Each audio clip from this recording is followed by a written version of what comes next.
Hello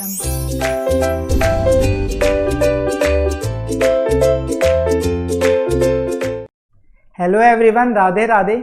आज अपन start करने जा रहे हैं अपना सीए फाइनल एफआर का न्यू बैच। तो सबसे पहले मैं आपको बता दूं इस बैच में अपनी क्या क्या कवरेज रहने वाली है।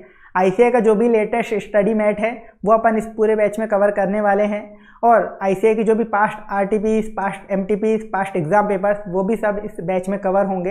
एंड जो ओल्ड कोर्स हुआ करता था उसमें जो भी रेलिवेंट क्वेश्चंस हैं वो सारे इस बैच में कवर होंगे। यानी इस बैच में आप पूरे लेक्चर देखने के बाद आपको कुछ भी एक्स्ट्रा नहीं करना है, जो मैं कराऊंगा बस वो कर लीजिएगा, वो मोर देन सफिशिएंट होगा आप लोगों के लिए। देन सेकेंड चीज़, आपको लेक्चर्स के साथ क्या क्या मटीरियल रेफर करना है। तो लेक्चर्स के साथ आपको सिर्फ दो चीज़ें रेफर करनी है, एक कंसेप्ट नोट्स और एक क्वेश्चन बैंक। ये दो चीज़ें आपको रेफर करनी है। कंसेप्ट नोट्स मैं आपको लेक्चर में सारे कंसेप्ट समझाऊंगा एंड देन फिर आपको नोट डाउन करवाऊंगा, और आपको एक रजिस्टर मेंटेन कर लेना है उसके लिए 300 पेजेस अप्रोक्स का, और उसमें वो कंसेप्ट जब मैं नोट डाउन करवाऊंगा तब आपको लिखने हैं। इससे आपके लिखने से इससे ये बेनिफिट होगा कि जो भी कंसेप्ट आप लिखोगे हाथ के हाथ आपको याद हो जाएंगे, रिविजन में एक्स्ट्रा एफर्ट्स नहीं देने पड़ेंगे। क्वेश्चन बैंक आपको मिल ही गया होगा। क्वेश्चन बैंक जो है इसमें सारे क्वेश्चंस होंगे आईसीआई के विद सोल्यूशन। सारे क्वेश्चंस अपन ने इसमें इनकॉर्पोरेट कर रखे हैं, जो अभी मैंने कंटेंट बताया SM, RTP, MTP, past exam, सारे क्वेश्चन इस क्वेश्चन बैंक के अंदर हैं। और ये क्वेश्चंस अपन पूरे क्लास में डिटेल्ड सॉल्व करने वाले हैं। एक एक क्वेश्चन अपन क्लास में डिटेल सॉल्व करेंगे। इसके लिए आपको एक अलग से रजिस्टर मेंटेन करना है, ताकि जब मैं क्लास में क्वेश्चन सॉल्व करूं तो आप लोगों की भी उसमें प्रैक्टिस होती रहे, आप भी वो सॉल्यूशन नोट डाउन करते रहे, आपकी प्रैक्टिस हो जाए, क्योंकि प्रैक्टिस सबसे इंपॉर्टेंट है। तो एक एक क्वेश्चन अपन डिटेल में सॉल्व करेंगे। कोई सिमिलर क्वेश्चन होगा बिल्कुल वैल्यू चेंज करके ही, तो बस वो एक आपको होमवर्क में रहेगा, अदरवाइज सारे क्वेश्चन अपन डिटेल में सॉल्व करेंगे। इसके बाद क्वेश्चन बैंक को मैंने 2 वॉल्यूम में डिवाइड किया। आपको 2 वॉल्यूम क्वेश्चन बैंक की मिलेंगी। वॉल्यूम 1 जो है उसमें सारे प्रैक्टिकल क्वेश्चंस हैं, और वॉल्यूम 2 जो है उसमें इररेलेवेंट थियरी क्वेश्चन जितने हैं वो मैंने डाले हैं। सर ये क्या चीज़ है? आईसीआई ने एफआर में हर चैप्टर में आप बोलिए कि थियरी क्वेश्चंस इलस्ट्रेशन डाल रखे हैं। थियरी इलस्ट्रेशन क्या होते हैं? एग्जाम्पल पर्पज से हैं, समझाने के पर्पज से, जिनका एग्जाम में कोई रेलिवेंस नहीं है। एग्जाम में जो ये वॉल्यूम 2 है इसका मैक्सिमम 5 मार्क्स का वेटेज रहेगा, मैक्सिमम 5 मार्क्स का। इस पर्पज से मैंने इसको अलग से सेग्रीगेट करके आपको एक वॉल्यूम 2 दी है क्वेश्चन बैंक की। इसमें इररेलेवेंट थियरी क्वेश्चन है, इसको आपको रेफर करना ही नहीं है, आपके पास टाइम नहीं है तो। और अगर आपके पास 2-3 साल बाद आपका अटेम्प्ट है तो आप चाहें तो इसे रेफर कर सकते हैं, कि आपको लगता है या मेरी तो इच्छा हो रही है इसको भी कंप्लीट करने की, तो आप कर सकते हैं। लेकिन ये आपको सिर्फ मैक्सिमम 5 मार्क्स का वेटेज दिलाएगा। तो मैं यही सजेस्ट करूंगा कि आप इसके बजाय दूसरे सब्जेक्ट को टाइम दीजिए, क्योंकि हमें सभी सब्जेक्ट्स को पढ़ना है, इसमें टाइम इन्वेस्ट करने से अच्छा। इसलिए सबसे इंपॉर्टेंट आपका फोकस होना चाहिए वॉल्यूम 1 प्रैक्टिकल क्वेश्चंस की जो है। वॉल्यूम 2 जो इररेलेवेंट थियरी क्वेश्चंस की है, उसका नाम ही इररेलेवेंट थियरी क्वेश्चंस इसलिए है क्योंकि वो रेलिवेंट नहीं है एग्जाम्स के लिए। मैक्सिमम 5 मार्क्स का वेटेज है वॉल्यूम 2 वाले क्वेश्चन बैंक का, तो इसको साइड में रख दीजिएगा कंप्लीटली। इसके बाद आ जाइए डाउट सॉल्विंग एंड गाइडेंस। सबसे इंपॉर्टेंट चीज़, डाउट सॉल्विंग और गाइडेंस के लिए आप लोगों को मेरा पर्सनल नंबर मिल गया होगा। आपको जो मेल आया होगा क्लास के लिंक का, उसमें मेरा नंबर आपको मिल गया होगा। आप मुझे कभी भी व्हाट्सएप या कॉल कर सकते हैं। कोई भी डाउट आया आपको किसी भी कंसेप्ट में, किसी भी क्वेश्चन में, या कोई भी अदर गाइडेंस लेनी हो, आप मुझे कभी भी मैसेज या कॉल कर सकते हैं, और मैं विदिन 24 आवर्स पूरी कोशिश करता हूँ आपके डाउट सॉल्व करने की, ताकि आपकी जो स्टडीज़ हैं वो स्मूथली चलती रहे। इसके अलावा आपको हम एक प्राइवेट टेलीग्राम ग्रुप में भी ऐड करेंगे, जो भी क्लास स्टूडेंट्स का एक ग्रुप होता है उसमें ऐड करेंगे। तो कोई भी अपडेट या कोई भी गाइडेंस से रिलेटेड चीज़ें होती हैं वो वहीं पे ग्रुप में आपके साथ शेयर करी जाएंगी, कम्युनिकेट करी जाएंगी। जैसे कि आप लोगों के साथ हम लाइव सेशन भी करते हैं, private live session class students के साथ, जिसमें आप लोगों को गाइडेंस दी जाती है एग्जाम के टाइम पर। तो वो सब भी इस प्राइवेट ग्रुप में ही शेयर किया जाएगा आप लोगों के साथ। इसके बाद रिवीजन, आपको हर लेक्चर को देखने के बाद 15 to 20 मिनट्स में उसका रिवीजन करना है डेली बेसिस पे। एक लेक्चर को 15 से 20 मिनट में बहुत आसानी से रिवाइज किया जा सकता है। तो ये आपको डेली बेसिस पे करना रहेगा, तभी एग्जाम के टाइम पे आपको कमांड बन पाएगी सब्जेक्ट में।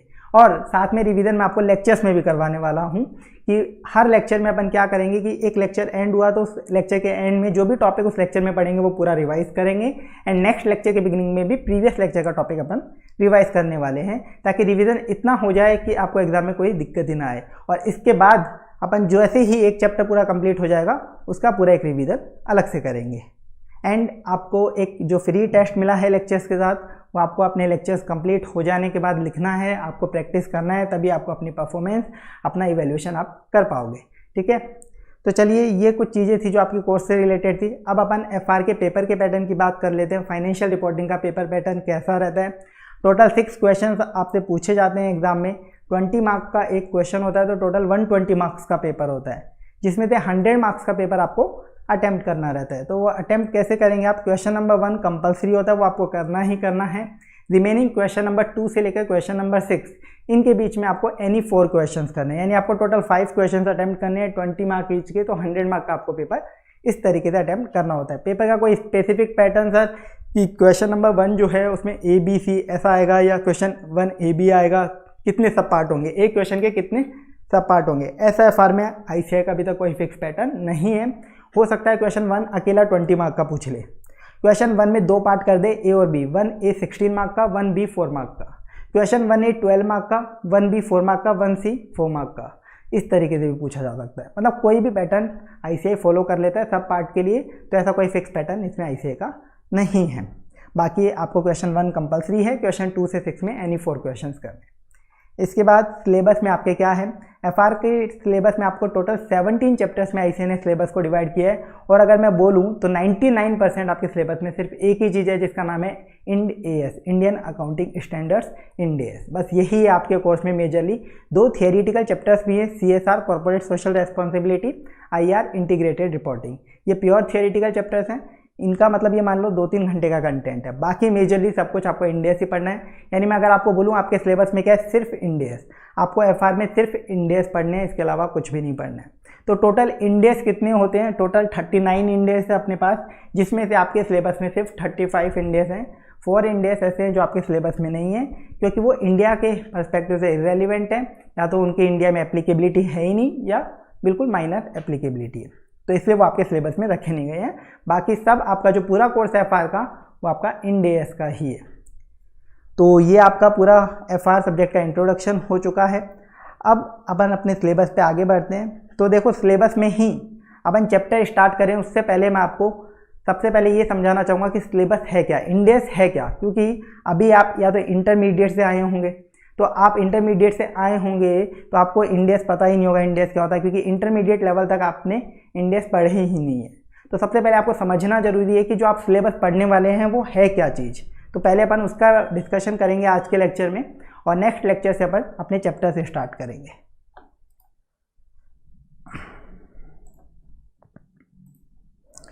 देखिए, तो सबसे पहले हम समझते हैं IND-AS क्या चीज़ है। उसके लिए मैं एक वर्ड लिख रहा हूँ, अभी आपको ये लिखने की ज़रूरत नहीं है।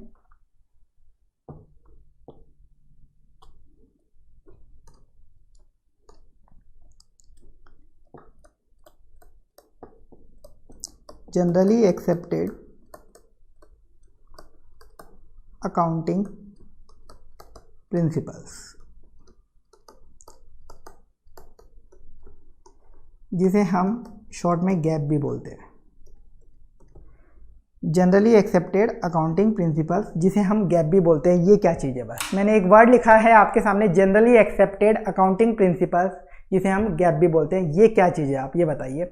अकाउंटिंग प्रिंसिपल्स नाम से ही आपको समझ में आ जाना चाहिए अकाउंटिंग के कुछ प्रिंसिपल्स हैं, यानी अकाउंटिंग के कुछ रूल्स हैं। अकाउंटिंग के रूल्स का मतलब कि सर एक आइटम है, एक ट्रांजैक्शन है, उसको हम बुक्स में कब रिकॉर्ड करें, किस वैल्यू पर रिकॉर्ड करें, कैसे प्रेजेंट करें हमारे फाइनेंशियल स्टेटमेंट्स में, और फाइनेंशियल स्टेटमेंट बनाने के बाद नोट्स टू अकाउंट्स में उसका डिस्क्लोजर कैसे दें, ये आपको बताते हैं अकाउंटिंग के प्रिंसिपल्स। यानी अकाउंटिंग के कुछ रूल्स हैं जिसके बेसिस पे आप हर ट्रांजैक्शन को जज करते हो और किसी एक पर्टिकुलर वैल्यू पर रिकॉर्ड करते हो और प्रेजेंट करते हो। ये आपको अकाउंटिंग के प्रिंसिपल्स बताते हैं। अकाउंटिंग के प्रिंसिपल्स ये चीज़ आपको बताते हैं।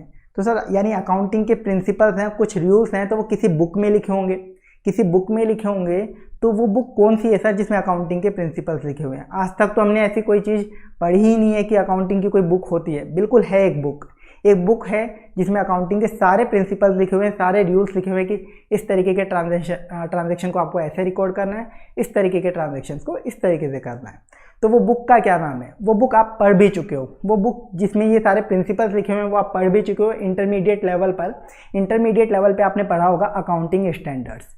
अकाउंटिंग स्टैंडर्ड्स कुछ भी नहीं था, अकाउंटिंग स्टैंडर्ड्स अकाउंटिंग के प्रिंसिपल्स ही हैं। अकाउंटिंग स्टैंडर्ड्स क्या बताते हैं आपको, देखो आपका AS2 हुआ करता था इन्वेंट्रीज का, उसमें क्या होता था कि इन्वेंट्रीज को आपको कैसे रिकॉर्ड करना है, कॉस्ट और NRV which ever is lower. तो वो आपको अकाउंटिंग स्टैंडर्ड बताता था कि जो इन्वेंट्री है, जो स्टॉक है, उसका कॉस्ट या NRV इन दोनों में से जो भी कम है उस पर दिखाइए।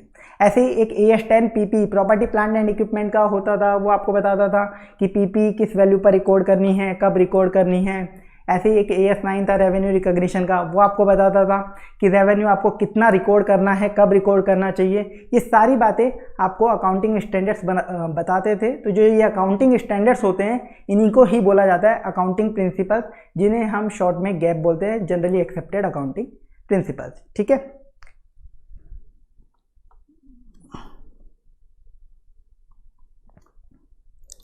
तो देखो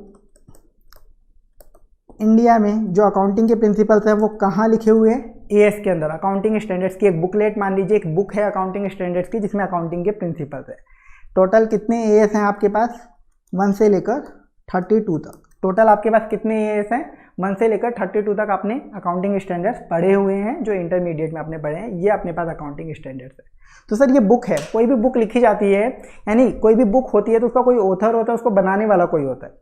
तो ये जो अकाउंटिंग स्टैंडर्ड्स लिखे गए, अकाउंटिंग के प्रिंसिपल्स लिखे गए एक बुक के अंदर, उस बुक का नाम है अकाउंटिंग स्टैंडर्ड्स। तो इस बुक को बनाने वाला पर्सन कौन है? अब आप मुझे बताइए अकाउंटिंग के बारे में बात कौन करेगा? अकाउंटिंग के बारे में लिखेगा कौन? कोई डॉक्टर इंजीनियर तो लिखेगा नहीं। अकाउंटिंग की जिसको सबसे ज़्यादा समझ होगी वही इंसान लिखेगा। अकाउंटिंग की सबसे ज़्यादा समझ आप किसे मानेंगे? इंडिया के अंदर सबसे ज़्यादा समझ अकाउंटिंग की किसको होगी? एक चार्टर्ड अकाउंटेंट को होगी।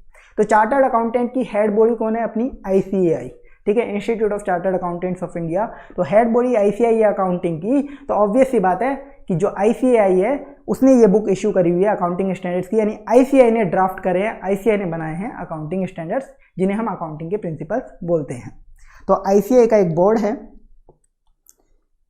Issued by accounting standard board of ICAI। ICAI का एक बोर्ड है अकाउंटिंग स्टैंडर्ड्स बोर्ड, जो अकाउंटिंग स्टैंडर्ड को ही टाइम टू टाइम रिव्यू करता रहता है, और कुछ भी चेंज करना होता है चेंज करता है और इशू करता है। जैसे आपका ICAI, आप ICAI में स्टूडेंट हो अभी, तो आप लोगों की जो भी रिक्वायरमेंट होती है, बुक्स चाहिए या एग्ज़ाम देना है, सारा कम्युनिकेशन किससे होता है? Board of studies. ICAI में एक बोर्ड ऑफ स्टडीज़ है, वहाँ आपका सारा कम्युनिकेशन होता है। ऐसे मेंबर्स के लिए अलग बोर्ड है। इसी तरीके से ICAI ने एक अपना अलग बोर्ड बना रखा है, ASB अकाउंटिंग स्टैंडर्ड बोर्ड, जो अकाउंटिंग स्टैंडर्ड्स बनाता है और इशू करता है। ठीक है, तो अकाउंटिंग प्रिंसिपल्स क्या होते हैं? जो अकाउंटिंग के रूल्स हैं, जो बताते हैं कि किसी पर्टिकुलर ट्रांजैक्शन को कैसे रिकॉर्ड करना है, कब रिकॉर्ड करना है, कैसे प्रेजेंट करना है, ये सारी चीज़ें जो बताते हैं वो होते हैं अकाउंटिंग के प्रिंसिपल्स, जो कि किस में बताए गए हैं? अकाउंटिंग स्टैंडर्ड के नाम से। अकाउंटिंग स्टैंडर्ड नाम से एक बुक है जिसमें ये बताए गए हैं, और ये बनाई किसने अकाउंटिंग स्टैंडर्ड की बुक? ICAI ने। ये चीज़ ठीक है, आपको समझ में आता है इतना? इसके बाद देखिए अब इंटरनेशनली, अब एक बार मैं नोट करता हूँ फिर आपको और एक्सप्लेन करता हूँ। इंटरनेशनल लेवल पे क्या हो रहा है? IFRS, IAS 1 to 41, IFRS 1 to 16,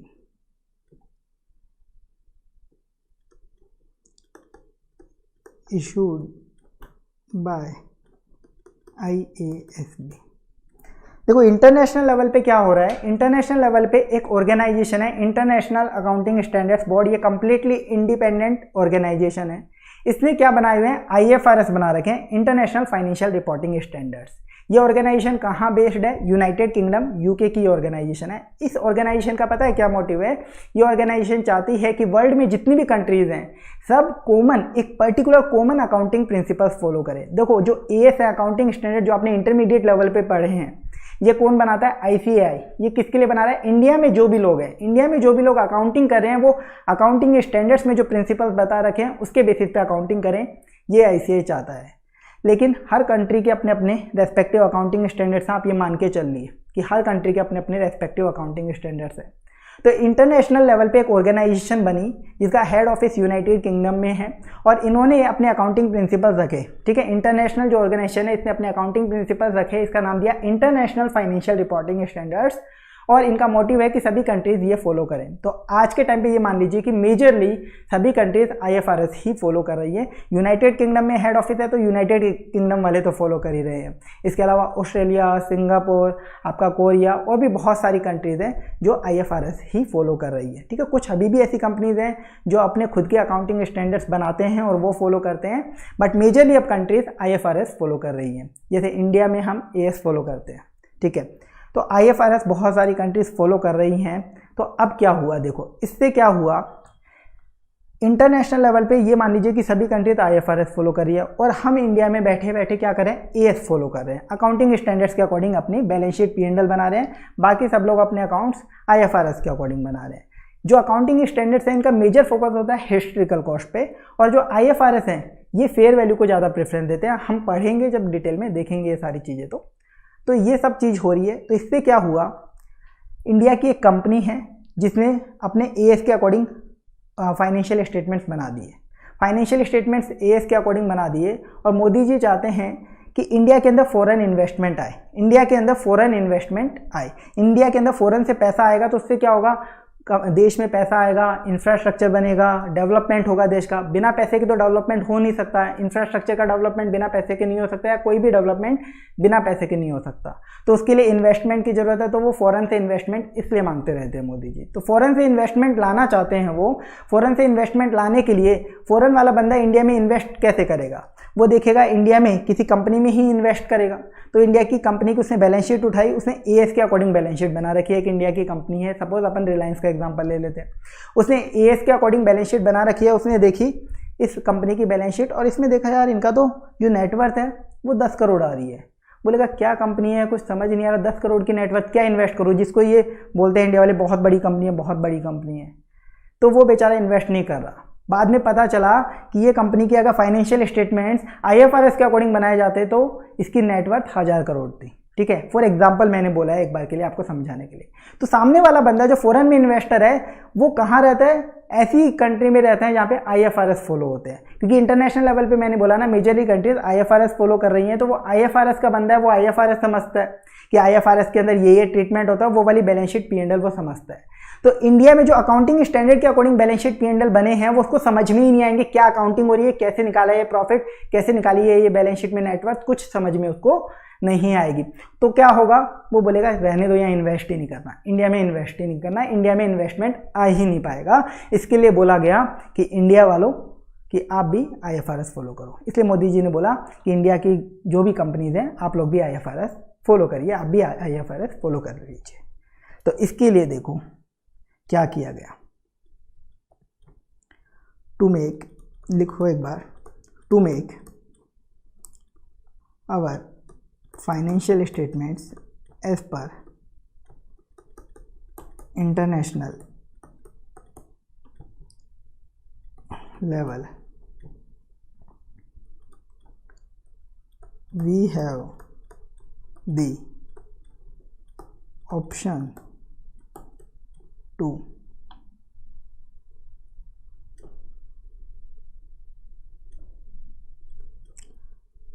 adopt IFRS as it is or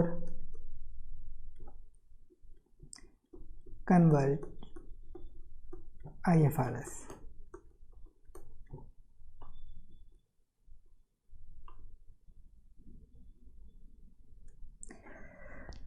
तो हम लोगों ने, मोदी जी ने क्या बोला कि इंडिया में फॉरेन का इन्वेस्टमेंट लाना है, फॉरेन का इन्वेस्टमेंट लाना है तो उनको आपको फाइनेंशियल स्टेटमेंट्स उस प्रिंसिपल से बना के देने पड़ेंगे जो वो उनको समझ में आते हैं। तो इंटरनेशनल लेवल पे लोगों को क्या समझ में आता है, IFRS समझ में आता है, और इंडिया वाले AS के अकॉर्डिंग फाइनेंशियल स्टेटमेंट बनाते हैं। तो सामने वाला पर्सन जब इन्वेस्टमेंट करने आएगा उसको समझ में ही नहीं आएगी यहाँ की फाइनेंशियल स्टेटमेंट और वो इन्वेस्ट नहीं करेगा। तो मोदी जी ने बोला अपने यहाँ भी अब आप IFRS फॉलो करना चालू कर दो।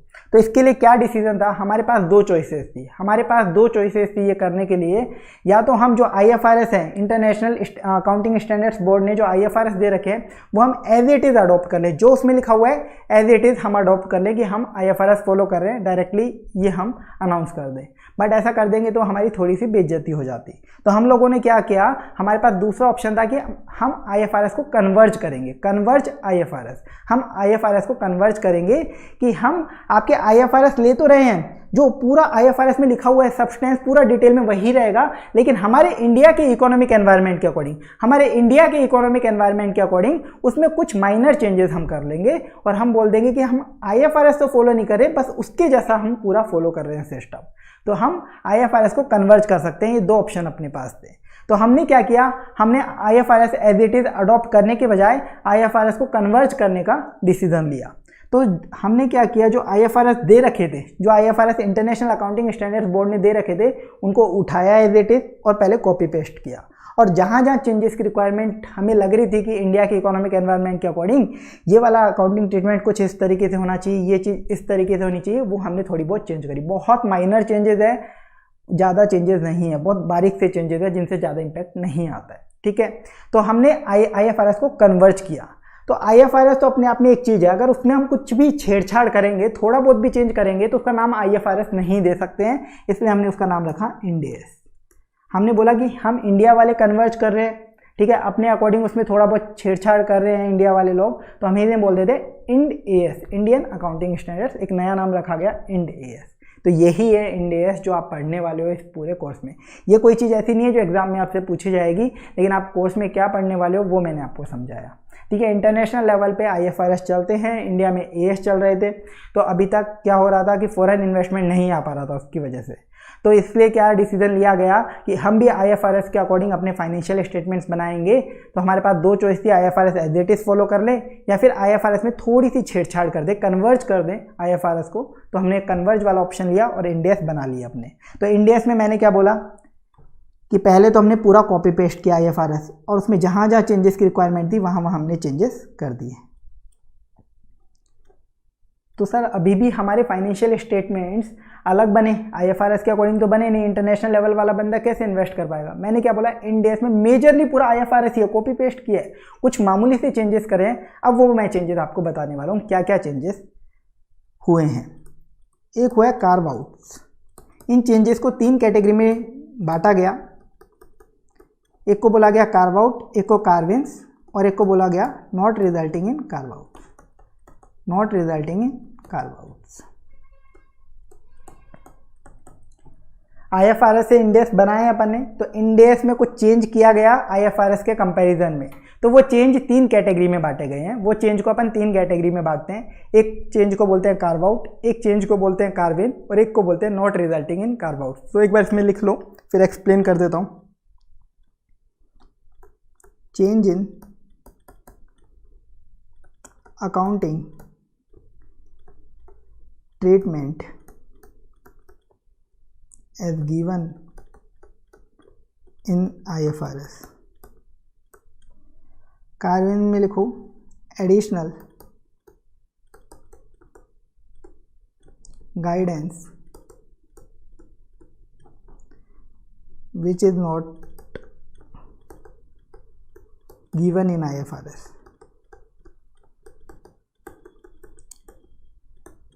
Not resulting in curve outs में लिखो first bullet removal of option in accounting treatment as given in IFRS। दूसरा बुलेट टर्मिनोलॉजी चेंजेस।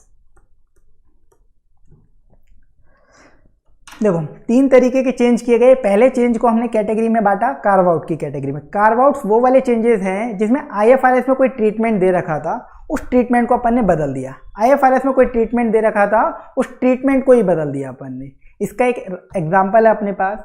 आपको याद हो, आप अमालगमेशन जब करते थे इंटरमीडिएट में, आपने अमालगमेशन के बहुत सारे क्वेश्चंस करे होंगे। तो उसमें एक चीज़ होती थी गुडविल और कैपिटल रिजर्व करके। जब हम पीसी ज़्यादा दे देते थे और नेट एसेट्स कम एक्वायर करते थे तो आपकी क्या बचती थी, गुडविल। और जब आप नेट एसेट्स ज़्यादा एक्वायर कर लेते थे सामने वाले की और पीसी उसे कम देते थे तो आपके पास क्या आता था, कैपिटल रिजर्व।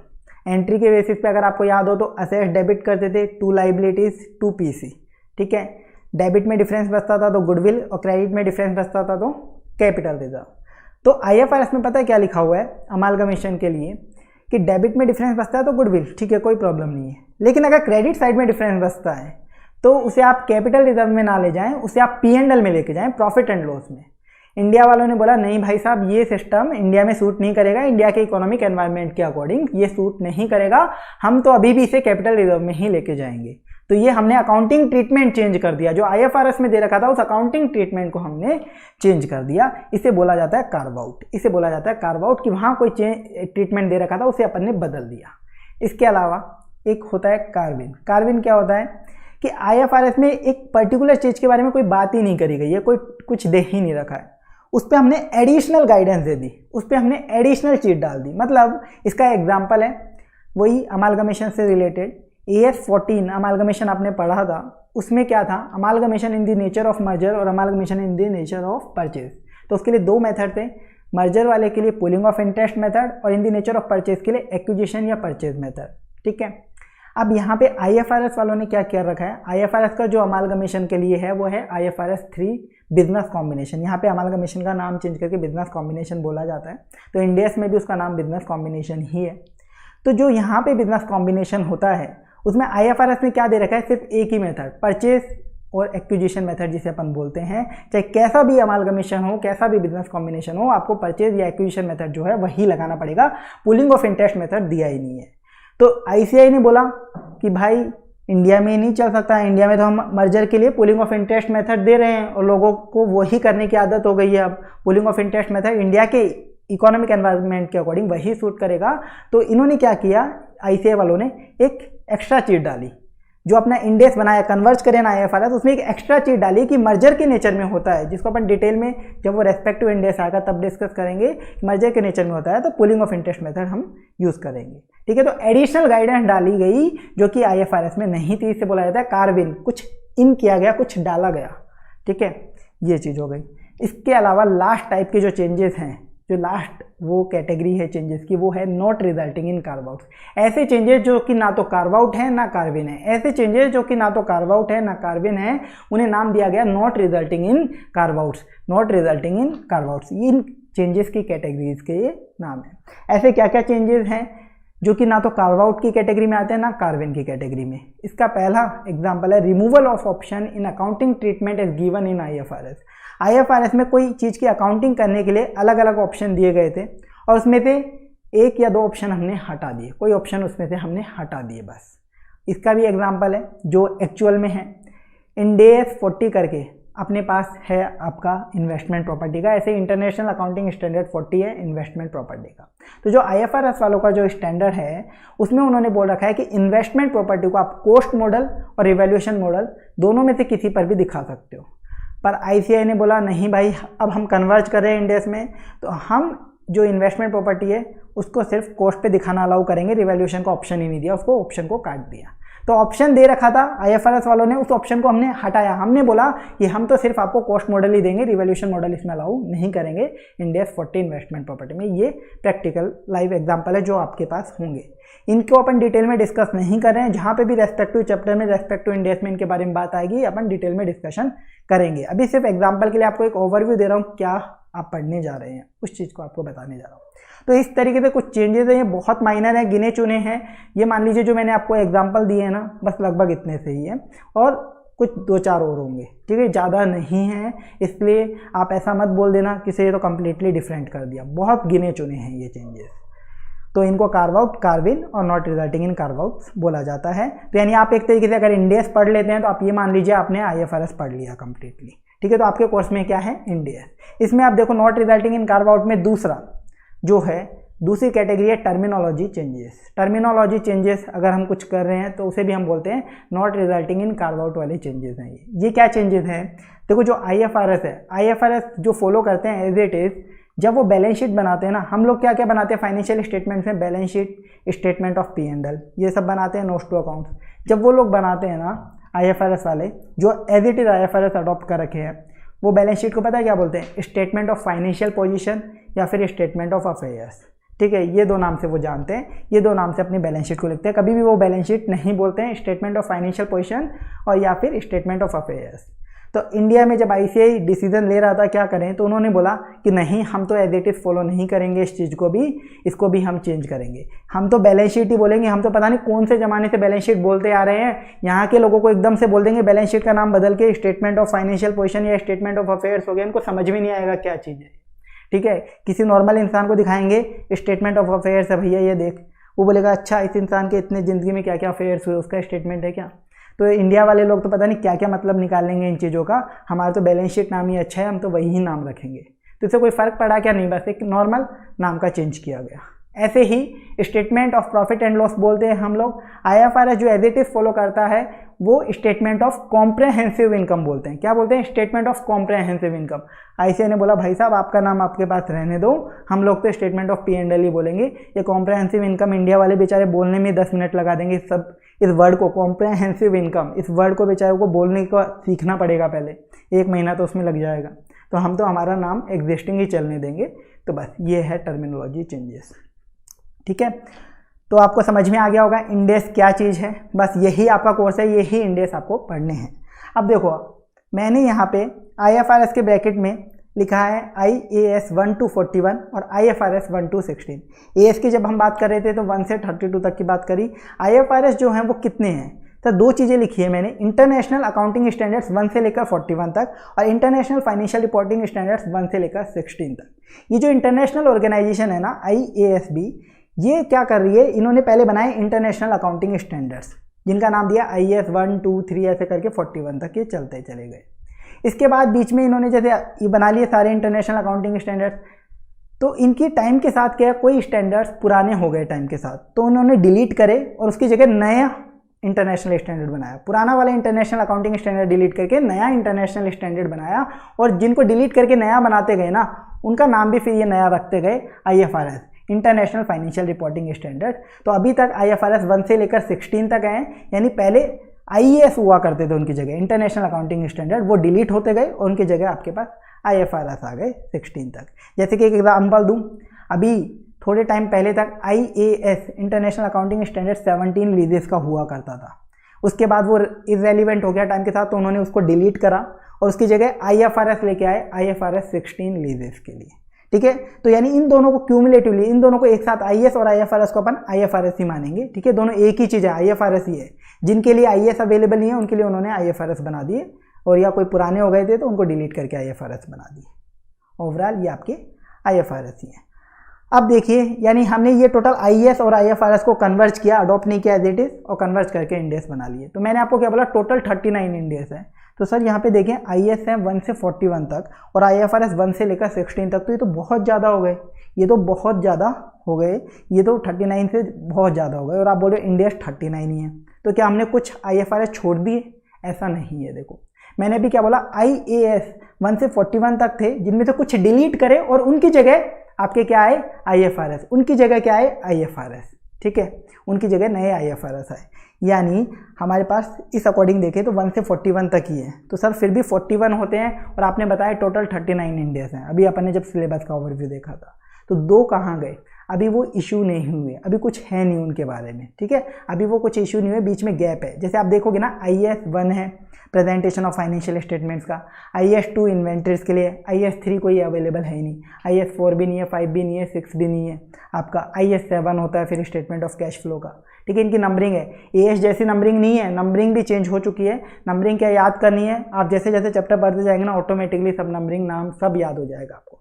तो सर नाम हमें किसका याद करना है, IFRS का, इंड एस का। हम क्या पढ़ने वाले हैं अपने कोर्स में, इंड एस।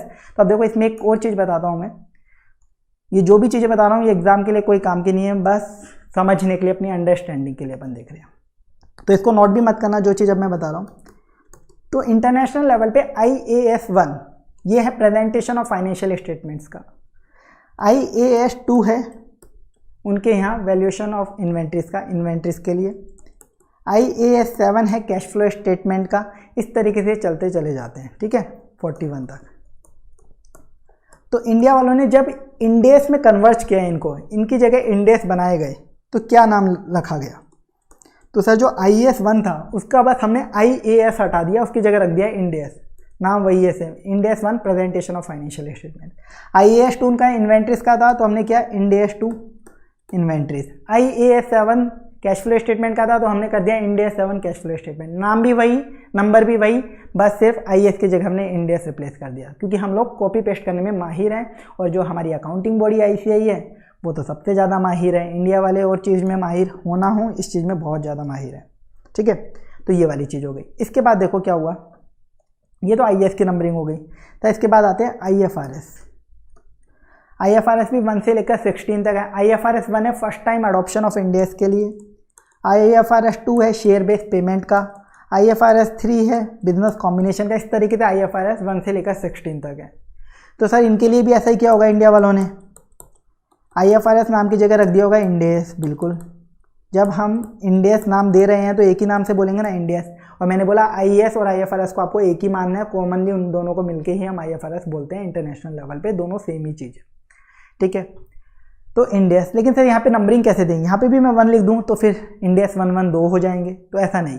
अब क्या करा जाए, इसके लिए इन्होंने क्या करा, IFRS जो है उनके लिए इंडेस में 100 की सीरीज स्टार्ट कर दी, इंडेस 101। IFRS-2 के लिए इंडेस 102, IFRS-3 के लिए इंडेस 103। इस तरीके से इंडेस की नंबरिंग बनी। ये इंडेस पे नंबरिंग इस बेसिस पे रखी गई, ठीक है। पता हो तो ठीक है, ये चीज़ नहीं पता हो तो भी कोई फ़र्क तो पड़ना नहीं है। तो ये कुछ नोट करने का नहीं है इसमें, इसलिए मैंने ये हटा दिया। तो आपका फाइनेंशियल रिपोर्टिंग सिलेबस आपको समझ में आ गया। सिलेबस में क्या पढ़ना है, सिलेबस में आपके IND-AS है, Indian accounting standards, IND-AS। Financial reporting यहाँ पे इस सब्जेक्ट का नाम है, जो इंटरमीडिएट में आपने अकाउंटिंग के नाम से इस सब्जेक्ट को पढ़ा है इंटरमीडिएट लेवल तक, अब इसका नाम हो चुका है फाइनेंशियल रिपोर्टिंग। और आप जब इंटरमीडिएट लेवल पे पढ़ते थे तो AS पढ़ते थे, और उसके अलावा भी और चैप्टर्स भी पढ़ते थे, बट यहाँ पे सिर्फ आपको IND-AS ही पढ़ने हैं और कुछ नहीं पढ़ना। सिर्फ लिमिटेड IND-AS से लिमिटेड कोर्स है आपका। और कुछ IND-AS पता क्या होंगे, जैसे अब मैंने बताया कन्वर्ज करा है हमने उनको, IFRS और जो सामने वालों के इंटरनेशनल लेवल के थे उनसे हमने अपने IND-AS बनाए हैं। अब जो आप IND-AS पढ़ने वाले हो, जो AS आप पढ़ चुके हो, तो सर इनमें कुछ सिमिलैरिटी है क्या? पहले हम सर AS पढ़ चुके हैं और अब हम पढ़ेंगे इस सब्जेक्ट में IND-AS, कोई सिमिलैरिटी है? कुछ IND-AS जो AS में लिखा हुआ था ना, एज इट इज़ वैसा का वैसा लिखा हुआ है, वही ट्रीटमेंट्स लिखे हुए हैं। जैसे इन्वेंट्रीज की अपन बात करें तो पूरा का पूरा ऑलमोस्ट सेम है, ठीक है। PP की बात करें पूरा का पूरा सेम है। तो कुछ IND-AS जो हैं, कुछ IND-AS as it is same है जो आपने AS में पढ़ रखा है। तो यहाँ पे आपको बस थोड़ा डिटेल में एक्स्ट्रा पढ़ना है, डिटेल में पढ़ेंगे उन चीज़ों को, एज इट इज पढ़ेंगे। लेकिन कुछ IND-AS कम्प्लीटली डिफरेंट है। जैसे आप AS-14 अमालगमेशन का पढ़ते थे, यहाँ आप देखेंगे IND-AS 103 बिजनेस कॉम्बिनेशन के नाम से, कम्प्लीटली डिफरेंट चीज़ें आपको देखने को मिलेंगी। बहुत सारी चीज़ें अलग हैं जो आपने अकाउंटिंग स्टैंडर्ड्स के फॉर्म में इंटरमीडिएट लेवल तक पढ़ी हैं, ठीक है। तो ऐसे आपको और भी चेंजेस देखने को मिलेंगे। जैसे आपने डेफर्ड टैक्स एसेट या लाइबिलिटी बनाना सीखा होगा AS के अकॉर्डिंग, AS-22 में, तो यहाँ पे आप सीखोगे। लेकिन यहाँ पे जब आप IND-AS 12 है उसका डेफर्ड टैक्स के लिए, तो वो कम्प्लीटली डिफरेंट है AS के कंपैरिजन में। तो कुछ कंटेंट आपका सेम भी है AS से, कुछ IND-AS AS के जैसे सिमिलर भी हैं, कुछ कम्प्लीटली डिफरेंट है। जैसे आपने AS-13 इन्वेस्टमेंट अकाउंटिंग का देखा होगा, बेसिक सा AS था। लेकिन जब आप फाइनल लेवल पे अब IND-AS देखने वाले हो, आपके कोर्स में जो IND-AS है, IND-AS जो है ना इन्वेस्टमेंट अकाउंटिंग का, वो कम्प्लीटली चेंज हो चुका है, कम्प्लीटली चेंज है। यानी IND-AS मैं बोलूँ तो एक तरीके से IFRS जो है वो कम्प्लीटली चेंज है। तो यहाँ पे आपको वो डिटेल में अलग से पढ़ना पड़ेगा। तो कुछ पुरानी चीज़ें हेल्प भी करेंगी, लेकिन यहाँ पे अपन सब कुछ डिटेल में देखेंगे, आपको कुछ भी पुराना सोचने की ज़रूरत नहीं है, ठीक है। अब अपन पूरा डिटेल में यहाँ पे कोर्स करने वाले हैं, और जैसे मैं आपको कराऊंगा बस वैसे करते जाइएगा। FR एकदम परफेक्ट हो जाएगी। FR से लोग डर जाते हैं कि IND-AS है, पता नहीं क्या नई चीज़ आ गई। कुछ भी नहीं है, बहुत ईजी है। ईजीली जिस तरीके से कराऊँगा वो फॉलो कर लिया तो FR में श्योर शॉर्ट आप बहुत शानदार मार्क्स लेके आ सकते हैं। तो चलिए ये आप नोट कर लीजिए एक बार, वीडियो को पॉज करके आप नोट कर सकते हैं।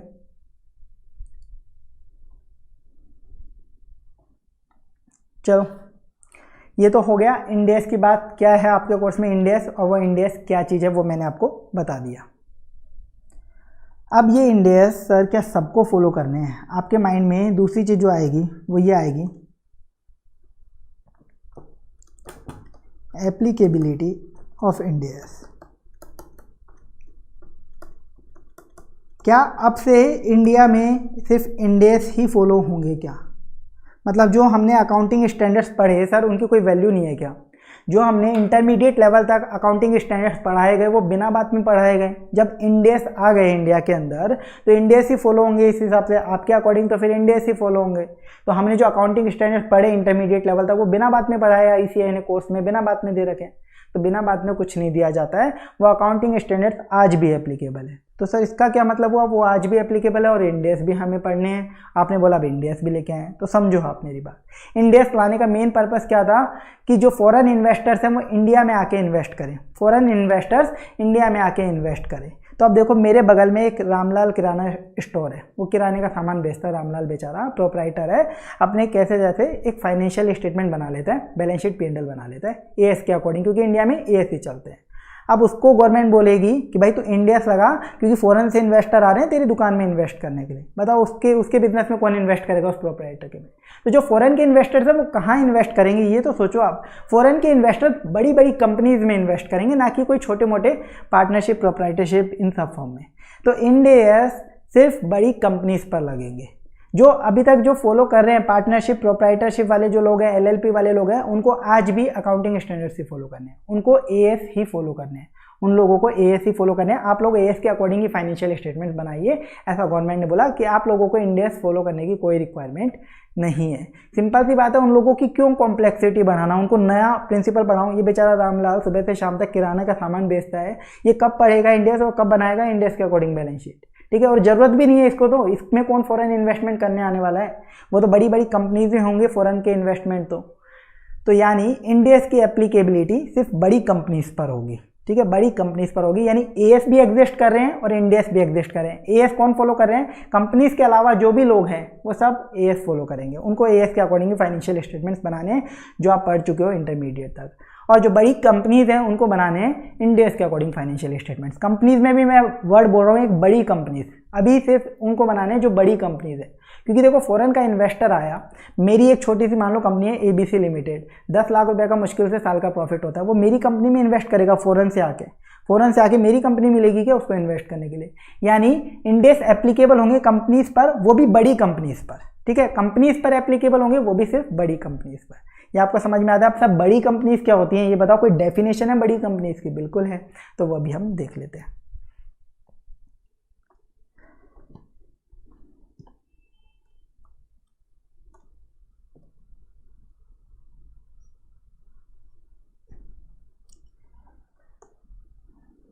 देखो एप्लीकेबिलिटी ऑफ इंडेस को अपन 4 पार्ट में डिवाइड करेंगे। कंपनीज, इसके बाद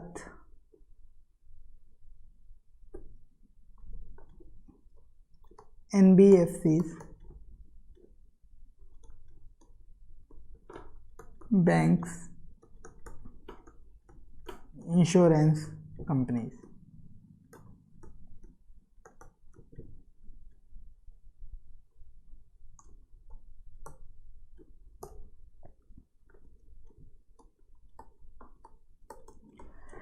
तो सबसे पहले बड़ी कंपनीज में कंपनीज की बात करें अपन, तो बड़ी कंपनीज कौन कौन सी होंगी? तो इंडेस की एप्लीकेबिलिटी जब गवर्नमेंट ने लगाई ना, मोदी जी ने बोला इंडेस लगाओ। ठीक है, मोदी जी का मतलब है मिनिस्ट्री ऑफ कॉरपोरेट अफेयर्स, जो कि ये सारी चीज़ें देखती है। मिनिस्ट्री ऑफ कॉरपोरेट अफेयर्स, जिसे आप MCA के नाम से जानते हैं, मिनिस्ट्री ऑफ कॉरपोरेट अफेयर्स, वो नोटिफिकेशन लेके आते हैं कि इन लोगों को लगाना है। तो सबसे पहले जैसे ही इंडेस बने तो गवर्नमेंट ने इंडेस को लगाने के लिए, इंडेस की एप्लीकेबिलिटी के लिए 2 फेज़ दिए। 2 फेज़ में इसकी एप्लीकेबिलिटी निकाली गई। फेज़ 1 में क्या बोला गया? 1 अप्रैल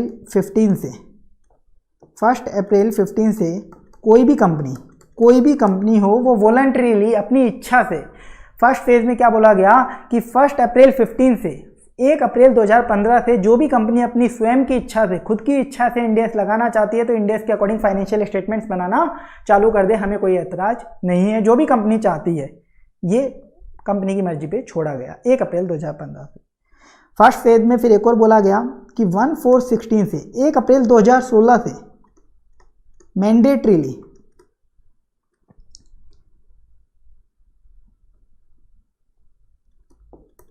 all companies having net worth greater than equals to rupees 500 crore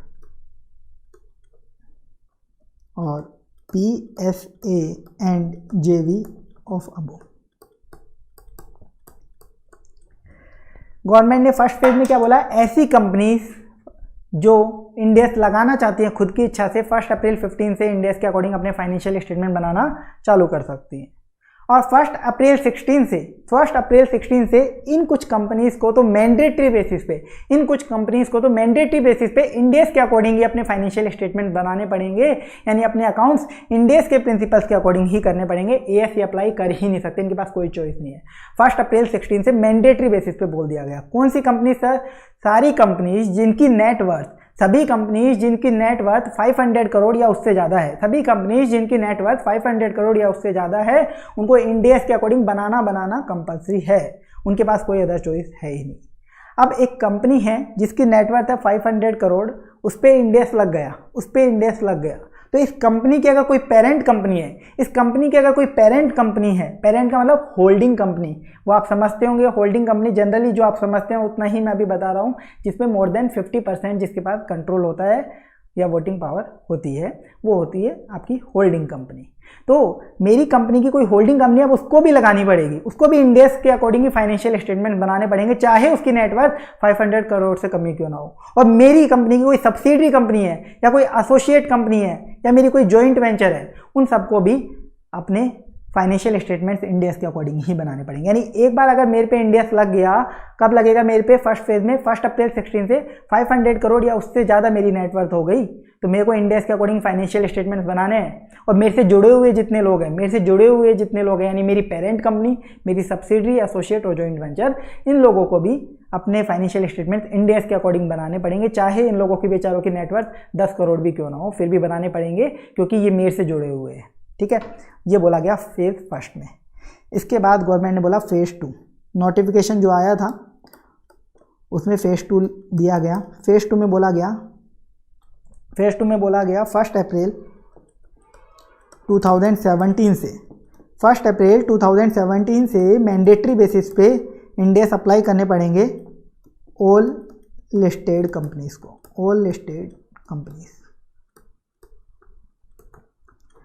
second all unlisted companies having net worth greater than equal to rupees 250 crore.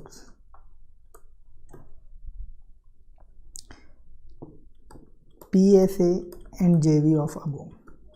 PSA and JV of above का क्या मतलब है? P का मतलब parent holding company, S subsidiary, A associate और JV joint venture. ठीक है, तो गवर्नमेंट ने सेकंड फेज दिया कि 1 अप्रैल 17 से इन कंपनीज को तो मैंडेटरी बेसिस पे इंडेस फॉलो करना ही करना पड़ेगा। कौन? इंडिया के जो भी स्टॉक एक्सचेंज पे लिस्टेड है, चाहे इंडिया का स्टॉक एक्सचेंज हो चाहे इंडिया के बाहर का, कहीं का भी स्टॉक एक्सचेंज पे अगर कंपनी लिस्टेड है, यानी सभी लिस्टेड कंपनीज उनको भी अपने फाइनेंशियल स्टेटमेंट इंडेस से बनाने पड़ेंगे, चाहे उस कंपनी की नेटवर्थ 2 करोड़ रुपए क्यों ना हो, लेकिन अगर वो लिस्टेड है किसी भी स्टॉक एक्सचेंज पे तो उसको फाइनेंशियल स्टेटमेंट बनाने पड़ेंगे एज पर इंडेस। इसके अलावा ऑल अनलिस्टेड कंपनीज, बाकी जो अनलिस्टेड कंपनी बच गई तो उनकी अगर नेटवर्थ 250 करोड़ 250 करोड़ या उससे ज़्यादा है, 250 करोड़ या उससे ज़्यादा नेटवर्थ है, तो उनको भी 1 अप्रैल 2017 से अब अपने फाइनेंशियल स्टेटमेंट मैंडेटरी बेसिस पे इंडेस के अकॉर्डिंग ही बनाने पड़ेंगे। और इन कंपनीज के अगर कोई पेरेंट, सब्सिडी, एसोसिएट या जॉइंट वेंचर है तो उसको भी अपने फाइनेंशियल स्टेटमेंट्स इंडेस के अकॉर्डिंग बनाने पड़ेंगे। यानी कंपनीज, देखो इंडेस किस पे लगता है? सिर्फ कंपनीज पे लगता है इंडेस, उसमें भी बड़ी कंपनीज। तो वो क्या होंगी? 2 फेज में इसकी एप्लीकेबिलिटी लगाई गवर्नमेंट ने। फेज 1 में 1 अप्रैल 15 से वॉलंटरी आप इंडेस लगा सकती है कोई भी कंपनी। 1 अप्रैल 2016 से जिस कंपनी की नेटवर्थ 500 करोड़ या उससे ज़्यादा है उसको इंडेस लगाने पड़ेंगे, और उनकी पेरेंट, सब्सिडी और एसोसिएट को भी। और फेज 2 में बोला 1 अप्रैल 17 से इन कंपनीज को मैंडेटरी लगाना पड़ेगा, लिस्टेड कंपनी जो भी हैं। बाकी कंपनी जो लिस्टेड नहीं है लेकिन उनकी नेटवर्थ 250 करोड़ या उससे ज़्यादा है तो उनको, और इनकी पेरेंट, सब्सिडी, एसोसिएट और जॉइंट वेंचर को। तो ये आपकी थी पूरी कंपनीज पे एप्लीकेबिलिटी। इसमें एक नोट लिखिए,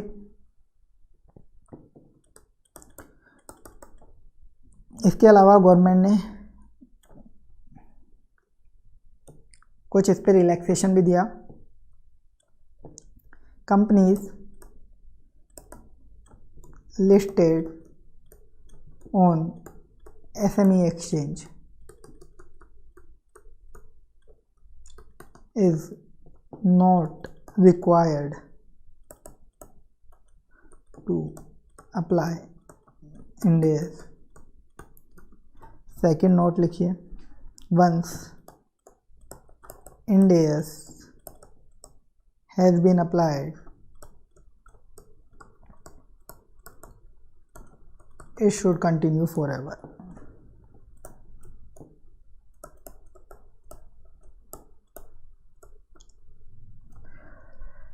गवर्नमेंट ने क्या बोला कि इन कंपनीज को लगाना है, तो उसमें क्या आ गई, सारी लिस्टेड कंपनी आ गई 1 अप्रैल 17 से, तो सब लिस्टेड कंपनीज को भी इंड एस लगाना पड़ेगा, चाहे उनके नेटवर्क कुछ भी। तो सर कुछ ऐसी कंपनीज भी हो सकती हैं जो लिस्टेड तो हैं पर कोई SME एक्सचेंज पर, SME यानी स्मॉल एंड मीडियम एंटरप्राइजेज। तो स्मॉल एंड मीडियम एंटरप्राइजेज के लिए जो स्टॉक एक्सचेंज है उस पर लिस्टेड है, जैसे अपने normal stock exchange BSE NSE हैं, तो इन्हीं का स्मॉल और मीडियम एंटरप्राइजेज के लिए भी एक्सचेंज होता है, BSE SME एक्सचेंज और NSE SME एक्सचेंज। ठीक है, तो कोई ऐसी कंपनी जो SME एक्सचेंज पर लिस्टेड है उसको इंड एस की रिक्वायरमेंट नहीं है, वो इंड एस ना फॉलो करे तो भी चलेगा, वो इंड एस अप्लाई ना करे तो भी चलेगा, तो उसको ये रिलैक्सेशन दी गई। तो सर क्यों दी गई ये रिलैक्सेशन? SME यानी स्मॉल एंड मीडियम एंटरप्राइज, इसकी डेफिनेशन कंपनीज एक्ट में आपने पढ़ ली होगी, उसकी अपने को जरूरत भी नहीं है। ये टॉपिक मैं वापस से बोल रहा हूँ, जो आज मैं आपको बता रहा हूँ ये एग्जाम के लिए नहीं है, सिर्फ आपकी समझने के लिए है कि ऐसे इंड एस अप्लाई हुए, क्या है इंड एस, वो सब चीज़ों के लिए। तो ये बस सिर्फ एक बार पढ़ के आपको छोड़ देनी है ये सारी चीज़ें। तो SME स्मॉल मीडियम एंटरप्राइज क्या होता है उसको मैं डिटेल में यहाँ डिस्कस नहीं करने वाला आप लोगों के साथ, इसकी आपको ज़रूरत भी नहीं है। तो SME जो है एक छोटी कंपनी है, वो छोटे से एक्सचेंज पे लिस्टेड हुई है, तो वो छोटी कंपनी है, तो उसमें फॉरेन इन्वेस्टर क्यों इन्वेस्ट करेगा?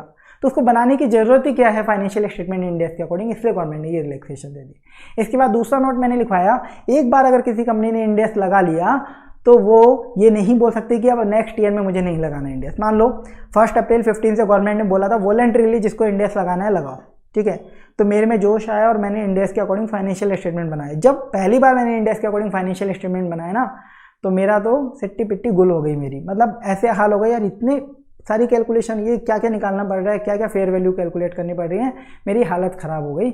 मैंने बोला चलो इस बार तो बना लिए, अगली बार से नहीं बनाना, मेरी चॉइस थी ना।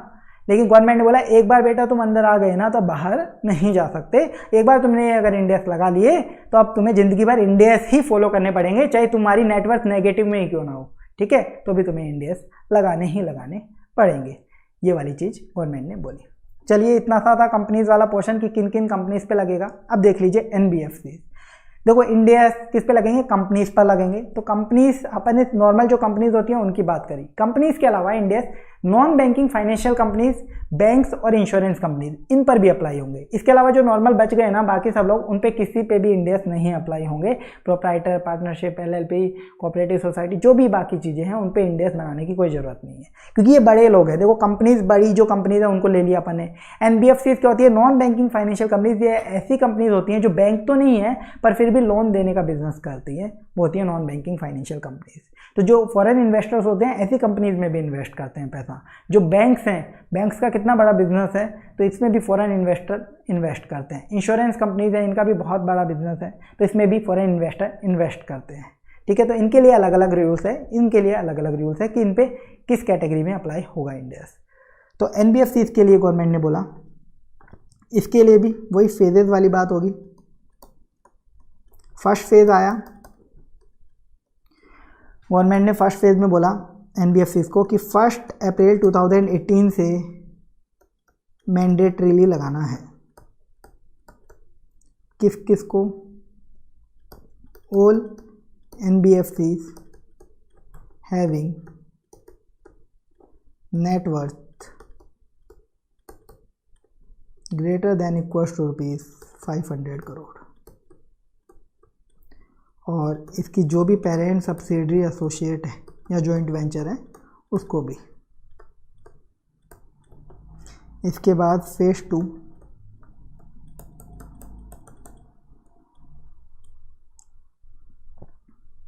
में गवर्नमेंट ने बोला 1 अप्रैल 2019 से मैंडेटरी बेसिस पे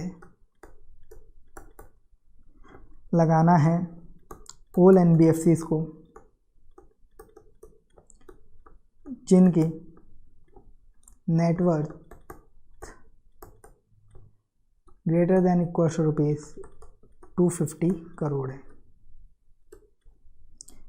और इनकी parent subsidiary associate and joint venture को भी। और इसमें एक नोट लिख लीजिए NBFC वाले में, NBFC can not apply Ind AS on voluntary basis. ये है आपका NBFC वाला। नॉन बैंकिंग फाइनेंशियल कंपनीज को अपने फाइनेंशियल स्टेटमेंट्स इंड एस के अकॉर्डिंग कब बनाने हैं?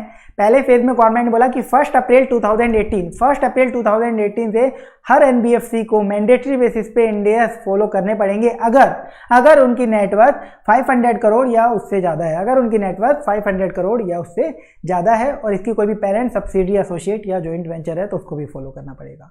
और फेज 2 में क्या बोला गया कि 1 अप्रैल 2019 से हर NBFC को मैंडेटरीली इंड एस फॉलो करने पड़ेंगे अगर उसकी नेटवर्थ 250 करोड़ या उससे ज़्यादा है, अगर उसकी नेटवर्थ 250 करोड़ या उससे ज़्यादा है। ठीक है, इसमें लिस्टेड NBFC भी आएंगे, सेम वैसा ही होगा जैसा अपना कंपनीज का हो रहा था। ऑल लिस्टेड NBFCs को भी करना है, ऑल लिस्टेड NBFCs, और बाकी all unlisted NBFCs having net worth 250 crore और above, all unlisted NBFCs having net worth 250 crore और above.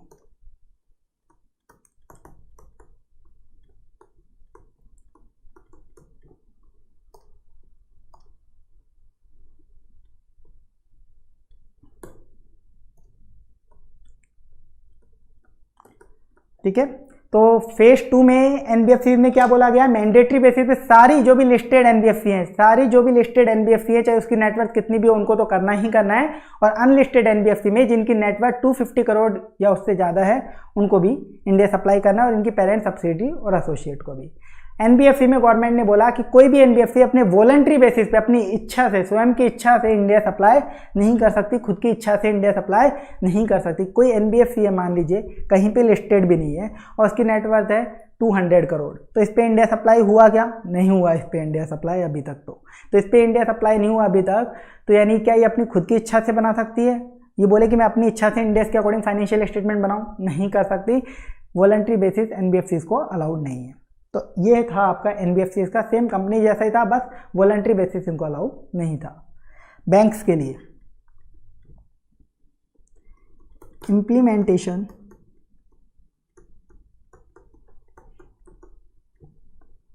Of Ind AS is deferred until further notice. Same चीज आपको लिखनी है इंश्योरेंस कंपनीज में।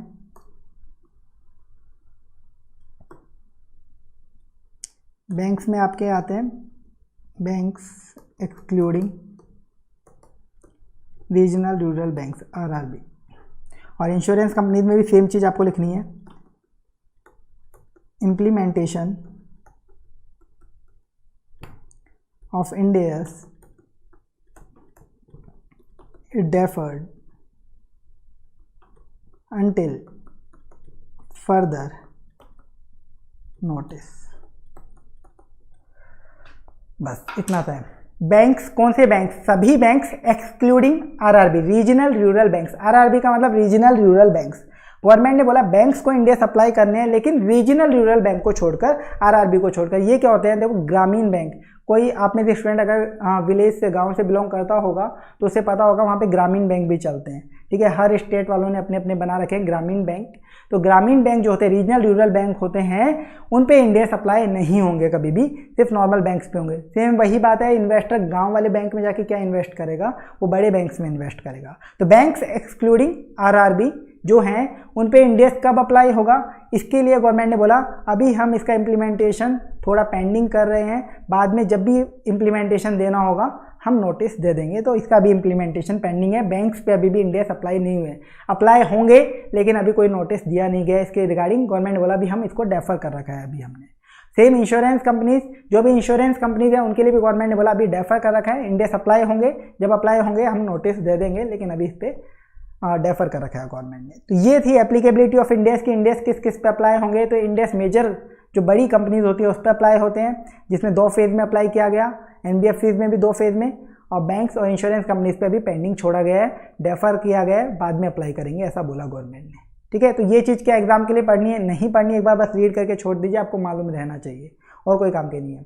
नेटवर्थ आपके बीच में काम में आई थी, इसके अंदर नेटवर्थ, तो नेटवर्थ कैसे निकलती है आपको मालूम है, paid up share capital plus reserves. बाकी आपको डिटेल में पढ़ना नहीं है क्योंकि एग्जाम का आपका टॉपिक है ही नहीं, ये सिर्फ आपकी नॉलेज के पर्पज से मैंने यहाँ पे नोट करवाया आपको। चलिए, ये हो गया आपका एक टॉपिक।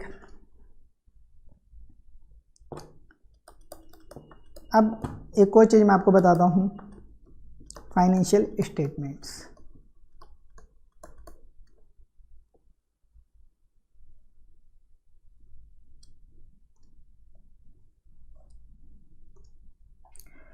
देखिए, फाइनेंशियल स्टेटमेंट्स क्या होते हैं, कैसे बनाए जाते हैं। फाइनेंशियल स्टेटमेंट्स क्या होते हैं, कैसे बनाए जाते हैं। तो फाइनेंशियल स्टेटमेंट्स की अगर मैं बात करता हूं तो आपके माइंड में क्या आता है, सबसे पहले balance sheet, P&L, notes to accounts, ये सब चीज़ें, कैश फ्लो स्टेटमेंट, ये सब चीज़ें आपके माइंड में आती हैं। तो ये फाइनेंशियल स्टेटमेंट्स के बारे में बात कहाँ करी गई है कि फाइनेंशियल स्टेटमेंट, एक बैलेंस शीट बनेगी तो कैसे बनेगी, P&L बनेगा तो कैसे बनेगा। सर अगर मैं प्रोप्राइटर, पार्टनरशिप इनकी बात करूँ तो इनका कोई स्पेसिफिक फॉर्मेट नहीं है, आप नॉर्मली बनाते आए हैं वैसे बनाते हैं। लेकिन सीए फाइनल लेवल पे आपको क्या पढ़ना है, इंड एस, आपको क्या पढ़ना है, इंड एस, और इंड एस अप्लाई किस पे होता है, सिर्फ कंपनीज पर। तो अब अपन सिर्फ कंपनीज के पॉइंट ऑफ व्यू से बात करेंगे। तो कंपनीज के फाइनेंशियल स्टेटमेंट के बारे में कहीं पे कोई बात करी हुई है क्या, आप ये बताइए मुझे। तो आपने पढ़ा होगा ये भी इंटरमीडिएट लेवल पर, कंपनीज के फाइनेंशियल स्टेटमेंट कहाँ बता रखे हैं, उनका फॉर्मेट कहाँ दिया हुआ है, schedule 3 of companies act 2013। Schedule 3 जो कंपनीज एक्ट का है उसके अंदर आपको इसका फॉर्मेट देखने को मिलेगा। तो फाइनेंशियल स्टेटमेंट्स कहाँ आपको मिलते हैं, शेड्यूल 3 ऑफ कंपनीज एक्ट 2013। जो कंपनीज एक्ट का शेड्यूल 3 है, इसके अंदर कंपनीज को फाइनेंशियल स्टेटमेंट, कंपनीज की बैलेंस शीट बनेगी तो किस फॉर्मेट से बनेगी, वो सारी डिटेल इसमें है। कंपनीज का P&L बनेगा तो किस फॉर्मेट में बनेगा, वो सारी डिटेल्स इसके अंदर है। ठीक है, तो जो आपने इंटरमीडिएट लेवल पे पढ़ा था वो अकाउंटिंग स्टैंडर्ड्स के अकॉर्डिंग जो कंपनी एएस को फॉलो कर रही है वो किस फॉर्मेट में बनाएगी वो आपने पढ़ा था। तो शेड्यूल 3 जो दे रखा है ना कंपनीज एक्ट का, इसमें इंड एस जो कंपनी फॉलो कर रही है वो कैसे बैलेंस शीट P&L बनाएगी उसका भी इसमें फॉर्मेट दे रखा है। तो कोई शेड्यूल क्या होता है, जैसे आपका एक एक्ट होता है कंपनीज एक्ट, तो उसमें आप सेक्शन देखते हो कि बहुत सारे सेक्शंस होते हैं, रूल्स होते हैं। तो जैसे सेक्शंस रूल्स होते हैं वैसे ही एक्ट में लास्ट में शेड्यूल भी अटैच किए जाते हैं। ठीक है, सेक्शन में कहीं पे कोई चीज़ का रेफरेंस देना हो तो वो शेड्यूल में डाली जाती है। तो ऐसे ही शेड्यूल 3 में कंपनीज के लिए जो फाइनेंशियल स्टेटमेंट बनेंगे उनका फॉर्मेट दिया हुआ है, उन फाइनेंशियल स्टेटमेंट में क्या क्या आइटम आप डिस्क्लोज करोगे, क्या क्या प्रेजेंटेशन कैसे करोगे, वो सारी चीज़ें शेड्यूल 3 में बता रखी हैं। तो क्या सर अब अपन शेड्यूल 3 पढ़ने वाले हैं, शेड्यूल 3 आपके कोर्स में है और इसको आपको पढ़ना भी है, लेकिन क्या आज ही पढ़ने वाले हैं, नहीं अभी अपन नहीं पढ़ने वाले। तो आपने हेडिंग क्यों डाली है यहाँ पे मैंने आपको कुछ बेसिक चीज़ें इसके बारे में बतानी है। यहाँ पे कुछ बेसिक चीज़ें बताऊंगा जो आपको जान लेनी जरूरी है इंड एस से रिलेटेड, फाइनेंशियल स्टेटमेंट से रिलेटेड, कि इंड एस के फाइनेंशियल स्टेटमेंट में कुछ जो स्पेशल चीज़ें आती हैं वो मैं आज आपको बताने वाला हूँ। शेड्यूल 3 को तो पूरा डिटेल में अपने को पढ़ना है, ठीक है, वो अपन बाद में पढ़ेंगे जब इसका लिंकेज आएगा। मैं आपको इंड एस इस तरीके से स्टार्ट करूँगा कि उनका लिंकेज बनता चला जाए और आपका ईजिली कोर्स हो जाए। तो शेड्यूल 3 को बाद में डिटेल में पढ़ेंगे, अभी मैं कोई डिटेल में नहीं पढ़ा रहा हूँ, बस अभी जितना बता रहा हूँ उतना सुनते जाना। आज के लेक्चर में सिर्फ अपन जो चीज़ें अपने को समझने में बेस बनाएंगे अपने इंड एस का कि इंड एस क्या होते हैं, वो चीज़ें आज के लेक्चर में सिर्फ आपको बता रहा हूँ। ये कोई कोर्स रिलेटेड चीज़ों का डिस्कशन अपना ये नहीं हो रहा कि ये चीज़ें एग्जाम में पूछेंगे, शेड्यूल 3 अपन डिटेल में देख रहे हैं, कोई डिटेल में नहीं देख रहे, जितना अपने को समझने की ज़रूरत है बस उतना समझा रहा हूँ। देखो शेड्यूल 3 में कंपनीज एक्ट का जो शेड्यूल 3 है उसको फर्दर 3 डिवीज़न में डिवाइड किया हुआ है। शेड्यूल 3 को भी फर्दर 3 पार्ट्स बोल दीजिए या 3 डिवीज़न बोल दीजिए, उसमें डिवाइड किया हुआ है। डिवीज़न 1 जो है शेड्यूल 3 का, शेड्यूल 3 में एक डिवीज़न 1 है, कंपनीज एक्ट का शेड्यूल 3 उसमें एक डिवीज़न 1 है। डिवीज़न 1 में क्या दे रखा है कि जो कंपनीज एएस फॉलो करती हैं उनको फाइनेंशियल स्टेटमेंट जो बनाने हैं वो किस फॉर्मेट में बनाने हैं, बैलेंस शीट, P&L, उनकी बात करता है फॉर एएस। डिवीज़न 2 किसकी बात करता है, ऐसी कंपनीज जो फाइनेंशियल स्टेटमेंट बनाएंगी एज पर इंड AS, उनको कौन सा फॉर्मेट फॉलो करना है। और डिवीज़न 3 सर किसकी बात करता है, डिवीज़न 3 बात करता है ऐसी एनबीएफसीज, ऐसी एनबीएफसीज जो कि इंड AS फॉलो कर रही हैं, उनको क्या फाइनेंशियल स्टेटमेंट्स का फॉर्मेट रखना है अपना, वो बताता है डिवीज़न 3। तो आप बताइए कि आपको अपने कोर्स में कौन सा डिवीज़न पढ़ना है। आपको एफआर के कोर्स में पढ़ना है डिवीज़न 2 इंड AS वाली जो कंपनीज है, डिवीज़न 2, डिवीज़न 3 भी नहीं है आपके कोर्स में, एनबीएफसी रिलेटेड कोई बात नहीं होगी। मैं बोल रहा हूँ आपके कोर्स में सिर्फ इंड AS है, तो इंड AS नॉर्मली अपन पूरे पढ़ेंगे, तो वहाँ पे आपको बस सिर्फ डिवीज़न 2 काम में आने वाला है, ठीक है। ऐसी कंपनी जो इंड AS फॉलो करें उनके लिए फाइनेंशियल स्टेटमेंट्स कहाँ बताए गए हैं, डिवीज़न 2 के अंदर। तो आपको डिवीज़न 2 पढ़ना रहेगा, जो अपन डिटेल में देखेंगे। डिवीज़न 1 जो AS रिलेटेड कंपनीज होती है, जो AS फॉलो करती है, उनको कैसे बैलेंस शीट, P&L बनाने हैं, वो आप इंटरमीडिएट लेवल तक सीख चुके हो। तो यानी फाइनल लेवल पे अल्टीमेटली आपको अब इंड AS पढ़ने हैं, यानी सिर्फ कंपनीज का रोल आएगा आपके पास। जो भी क्वेश्चन होंगे, जो कुछ भी होगा, सिर्फ कंपनीज का डेटा होगा, क्योंकि इंड AS अप्लाई ही कंपनीज पर होते हैं। तो हम इंड AS रिलेटेड बातें करेंगे, AS रिलेटेड कोई बातें नहीं होंगी यहाँ पर। अब देखिए जो डिवीज़न 2 है इंड AS का, ये बताता है फाइनेंशियल स्टेटमेंट एक कंपनी को क्या क्या बनाने हैं और किन किन का ये फॉर्मेट देता है, वो मैं आपको बता देता हूँ। एक तो क्या है, सबसे पहली चीज़ बैलेंस शीट। दूसरा क्या होता है आपका, statement of profit and loss. एक चीज़ और बताएगा भी ये, जो आपको एक कंपनी को बनानी रहेगी अगर वो इंड AS फॉलो कर रही है, तो फाइनेंशियल स्टेटमेंट में statement of changes in equity. ये कंप्लीटली न्यू चीज़ है आपके लिए। AS वाली कंपनीज को statement of changes in equity जैसी कोई चीज़ बनानी ही नहीं होती थी, बस अब आपको बनानी रहेगी। तो जब शेड्यूल 3 पढ़ेंगे तब इसके बारे में डिस्कशन करेंगे, अभी कुछ नहीं समझना, बस आपको पता होना चाहिए ऐसा कुछ होने वाला है आप लोगों के साथ। फिर एक होता है statement of cash flows, statement of cash flows, और एक होते हैं आपके नोट्स, नोट्स टू अकाउंट्स जिन्हें आप बोलते हैं। तो मेजरली जो फाइनेंशियल स्टेटमेंट्स है उसके 5 कंपोनेंट होंगे इंड AS में, balance sheet, P&L, statement of changes in equity, statement of cash flow और नोट्स टू अकाउंट्स, ये सारी चीज़ें होंगी। तो ये सारे फॉर्मेट, इन सब के बारे में बात कौन करता है, शेड्यूल 3 की किस फॉर्मेट में बनेगा, क्या प्रेजेंटेशन होगी, बस सिर्फ कैश फ्लो को छोड़कर। कैश फ्लो स्टेटमेंट की बात करेगा इंड AS 7, जैसे AS 3 आपके कैश फ्लो स्टेटमेंट की बात करता था, वैसे ही इंड AS 7 है आपका कैश फ्लो स्टेटमेंट का, ये बात करेगा कैश फ्लो स्टेटमेंट की, ठीक है। यही बताएगा कैश फ्लो स्टेटमेंट कैसे बनेगा, क्या बनेगा, वो शेड्यूल 3 बात नहीं करेगा। तो आपके ये मेजरली फाइनेंशियल स्टेटमेंट्स के पार्ट होंगे, ये सारी चीज़ें आपको बनानी रहेंगी फाइनेंशियल स्टेटमेंट्स के अंदर, जब भी एक कंपनी इंड AS के अकॉर्डिंग अपने फाइनेंशियल स्टेटमेंट्स या अपनी बुक्स बना रही है, तो ठीक है। तो अब मैं आपको कुछ और बेसिक चीज़ें बता देता हूँ, जो आपको नोट तो नहीं करनी है, सिर्फ आज के लेक्चर में जो नोट करना था वो इतना ही पोर्शन था, ठीक है। तो हमने सबसे पहले देखा कि इंड AS क्या चीज़ है, इंड AS किन किन को फॉलो करना है, और जिनको इंड AS फॉलो करना है उनको फाइनेंशियल स्टेटमेंट्स में क्या क्या बनाना पड़ेगा, ये सिर्फ अपन ने देखा है। तो अब मैं आपको कुछ और चीज़ें बता देता हूँ बेसिक सी, जो आपको नोट डाउन नहीं करनी है। वो बेसिक चीज़ें इसलिए बता रहा हूँ कि जो इंड AS में कम्प्लीटली न्यू है, आप एकदम से अगर उनको देखोगे ना, जब अपन इंड AS पढ़ना स्टार्ट करेंगे और किसी क्वेश्चन में अगर वो चीज़ आपको दिखाई दे गई, तो आप बोलोगे ये क्या चीज़ है, आज तक तो देखी नहीं थी और सर ने बताई भी नहीं। तो वो चीज़ें बेसिक मैं आपको बता रहा हूँ, बाकी जैसे जैसे वो चीज़ें डिटेल चैप्टर में आएंगी तो हम और डिटेल में देखते चले जाएंगे।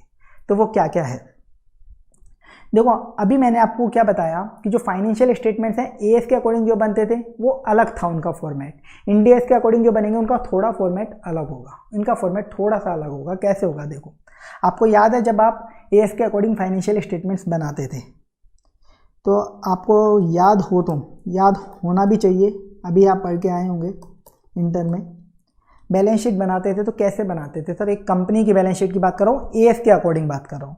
तो सर सबसे पहले आता था इक्विटी एंड लाइबिलिटीज, आता था या नहीं आता था सर, बिल्कुल आता था, एज पर AS बात कर रहा हूँ मैं।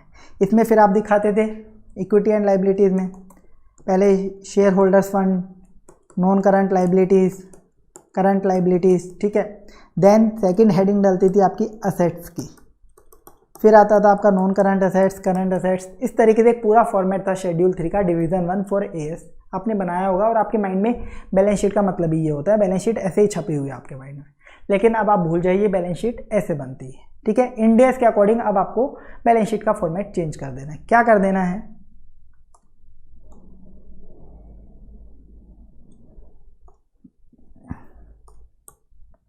इंड एस में जब बैलेंस शीट बनेगी आपकी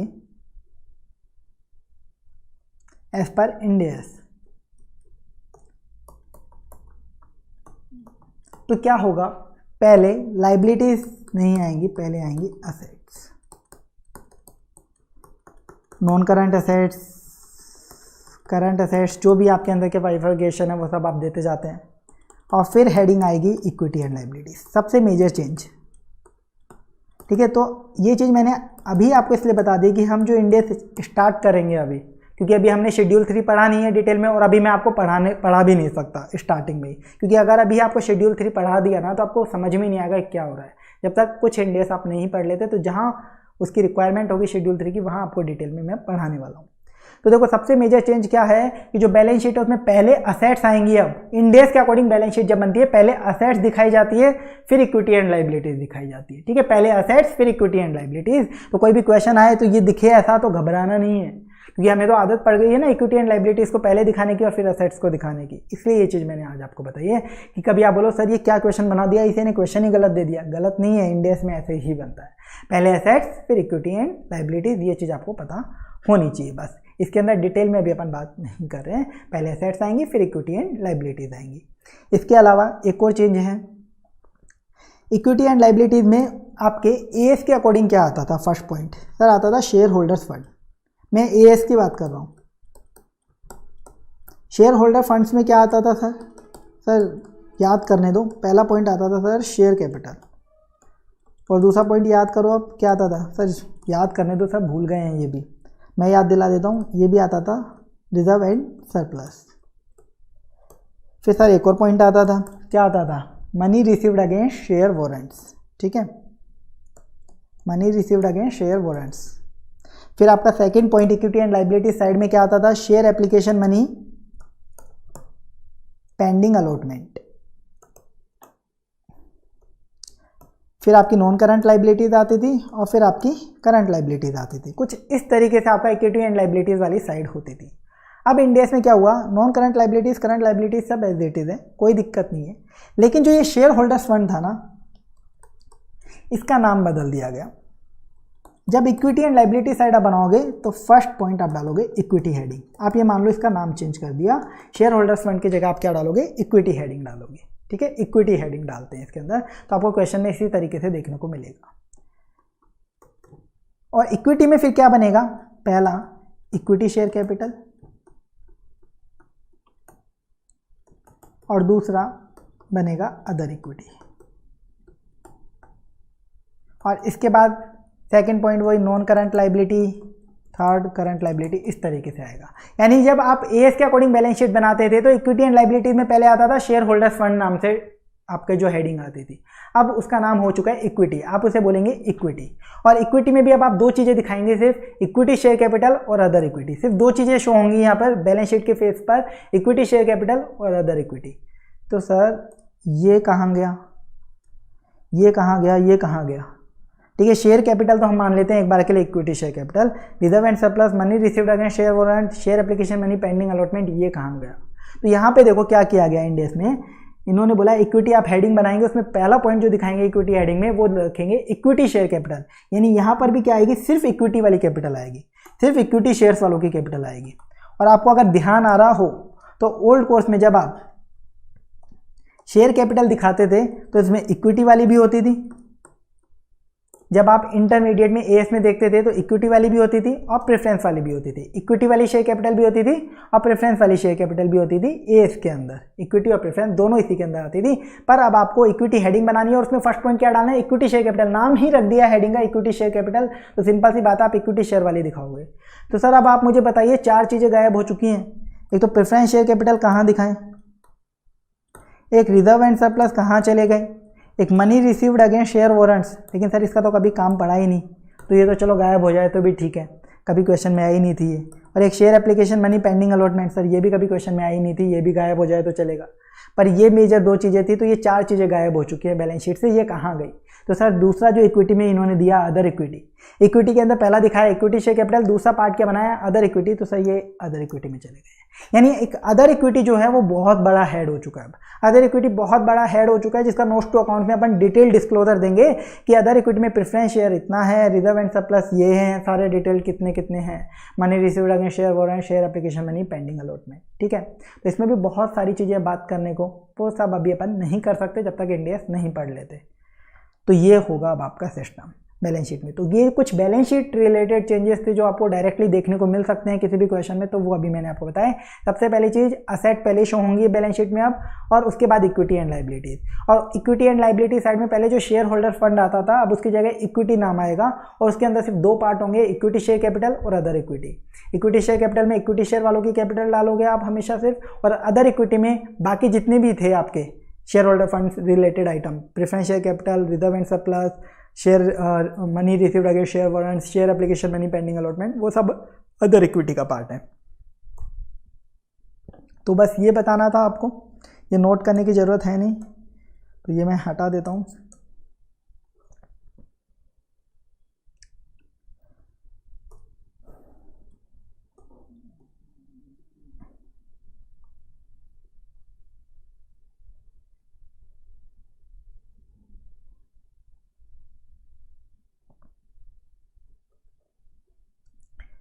ठीक है, बैलेंस शीट रिलेटेड कुछ चेंज हुआ वो मैंने आपको बताया थोड़ा सा, जो आपके काम में आ सकता है क्वेश्चन में। अब इसके अलावा 1-2 चीज़ें और मुझे आपको बतानी है। देखो हम बना रहे हैं सपोज P&L का स्टेटमेंट, ठीक है, P&L हम बना रहे हैं, स्टेटमेंट ऑफ P&L कैसे बनता है? सर सबसे पहले रेवेन्यू फ्रॉम ऑपरेशन आता है, ठीक है, अदर इनकम आती है, उसमें से बहुत सारे एक्सपेंसेस हैं वो लेस करते हैं, स्टेटमेंट ऐसे बनता है ना। तो एक बार मैं ओवरऑल बना रहा हूँ, ठीक है, डिटेल में नहीं बना रहा हूँ। रेवेन्यू करते हैं, रेवेन्यू में से हम एक्सपेंसेस लेस करते हैं, तो हमारा सपोज PBT आ जाता है, इसमें से हम टैक्स लेस करते हैं तो हमारा आ जाता है PAT, profit after tax during the year. हमारा क्या आ जाता है? Profit after tax during the year, कि ड्यूरिंग द ईयर हमने कितना प्रॉफिट कमाया, ये हमें मिल जाता है, ठीक है। ऐसा ही होता है P&L, डिटेल्ड होता है पूरा, पर उसके लिए मेरे को समझाने की ज़रूरत नहीं है, वो बाद में देखेंगे। अभी जो बताना चाह रहा हूँ वो सीखो आप। तो P&L एक पर्टिकुलर ईयर का आप इस तरीके से बना लेते हो, अल्टीमेटली आपको मिल जाता है पैट। अब ये पैट कहाँ जाता है ये बताइए? बैलेंस शीट में जाता है नहीं जाता? ये तो सबको मालूम होना चाहिए, बिल्कुल बेसिक चीज़ है जो आपको 11th क्लास से सिखा दी जाती है कि जो प्रॉफिट निकलता है P&L से वो बैलेंस शीट में जाता है। बैलेंस शीट में कहाँ जाता है सर? रिजर्व एंड सरप्लस के अंदर जाता है, बैलेंस शीट में रिजर्व एंड सरप्लस में जाता है।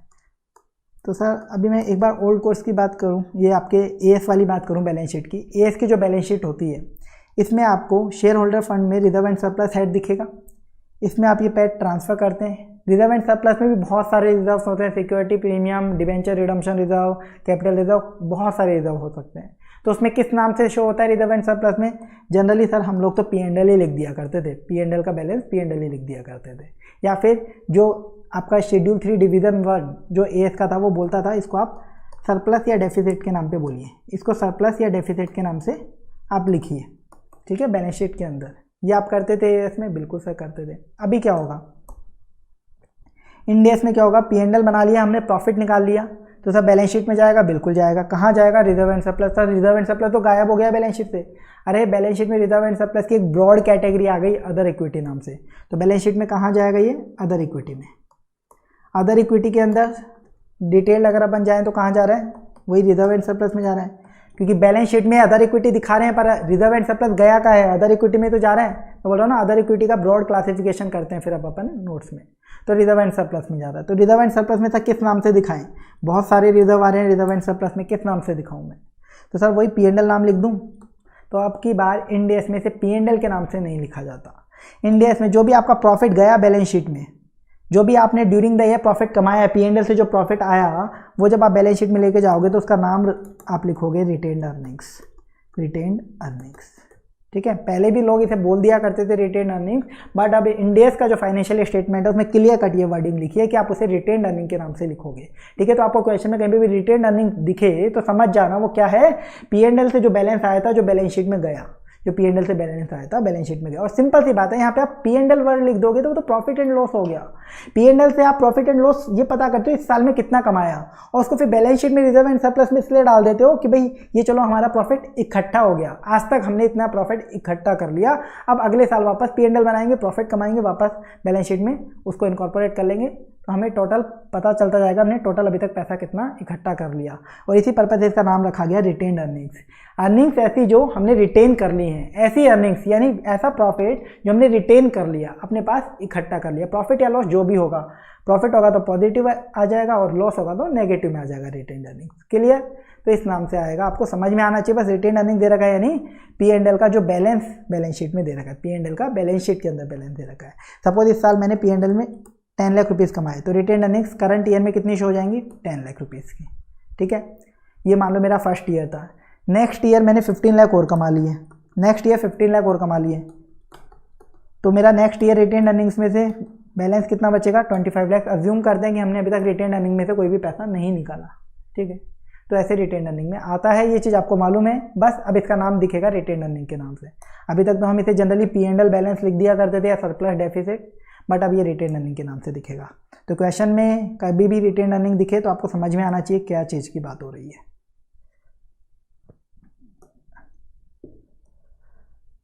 ठीक है, एक ये मैंने आपको नया पॉइंट बताया है जो आपके क्वेश्चन में काम में आ सकता है जब तक अपन शेड्यूल 3 नहीं पढ़ लेते। इसके बाद एक और चीज़ अब आपको जो समझनी है वो क्या है, देखो हम पी एंड एल बनाते हैं, रेवेन्यू लेस एक्सपेंसेस करते हैं, हमारा पीबीटी आ जाता है, लेस टैक्स कर देते हैं तो हमारा पैट आ जाता है। ठीक है, ये हमारा पी एंड एल बनता है जनरली इस तरीके से, रेवेन्यू में से एक्सपेंसेस हटा के पीबीटी, फिर लेस टैक्स पैट आता है।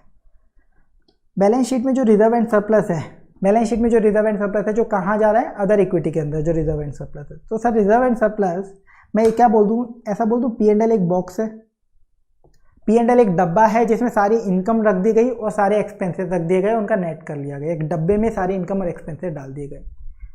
ऐसे ही बैलेंस शीट में एक डब्बा होता है रिजर्व एंड सरप्लस, इसमें सारे रिजर्व्स और सरप्लस डाल दिए जाते हैं। For example capital reserve, capital redemption reserve, debenture redemption reserve, securities premium. ठीक है, पी एंड एल का कोई बैलेंस है तो रिटेन्ड अर्निंग्स, इस तरीके से डाल दिए जाते हैं। और क्या क्या रिजर्व हो सकते हैं सर? ध्यान ही नहीं आ रहे, याद करो। एक होता था रिवैल्यूएशन सरप्लस, जब आप property plant and equipment PP को वैल्यू करके वैल्यू उसकी बढ़ाते थे तो रिवैल्यूएशन सरप्लस क्रिएट होता था आपका, वो रिजर्व एंड सरप्लस में जाता था।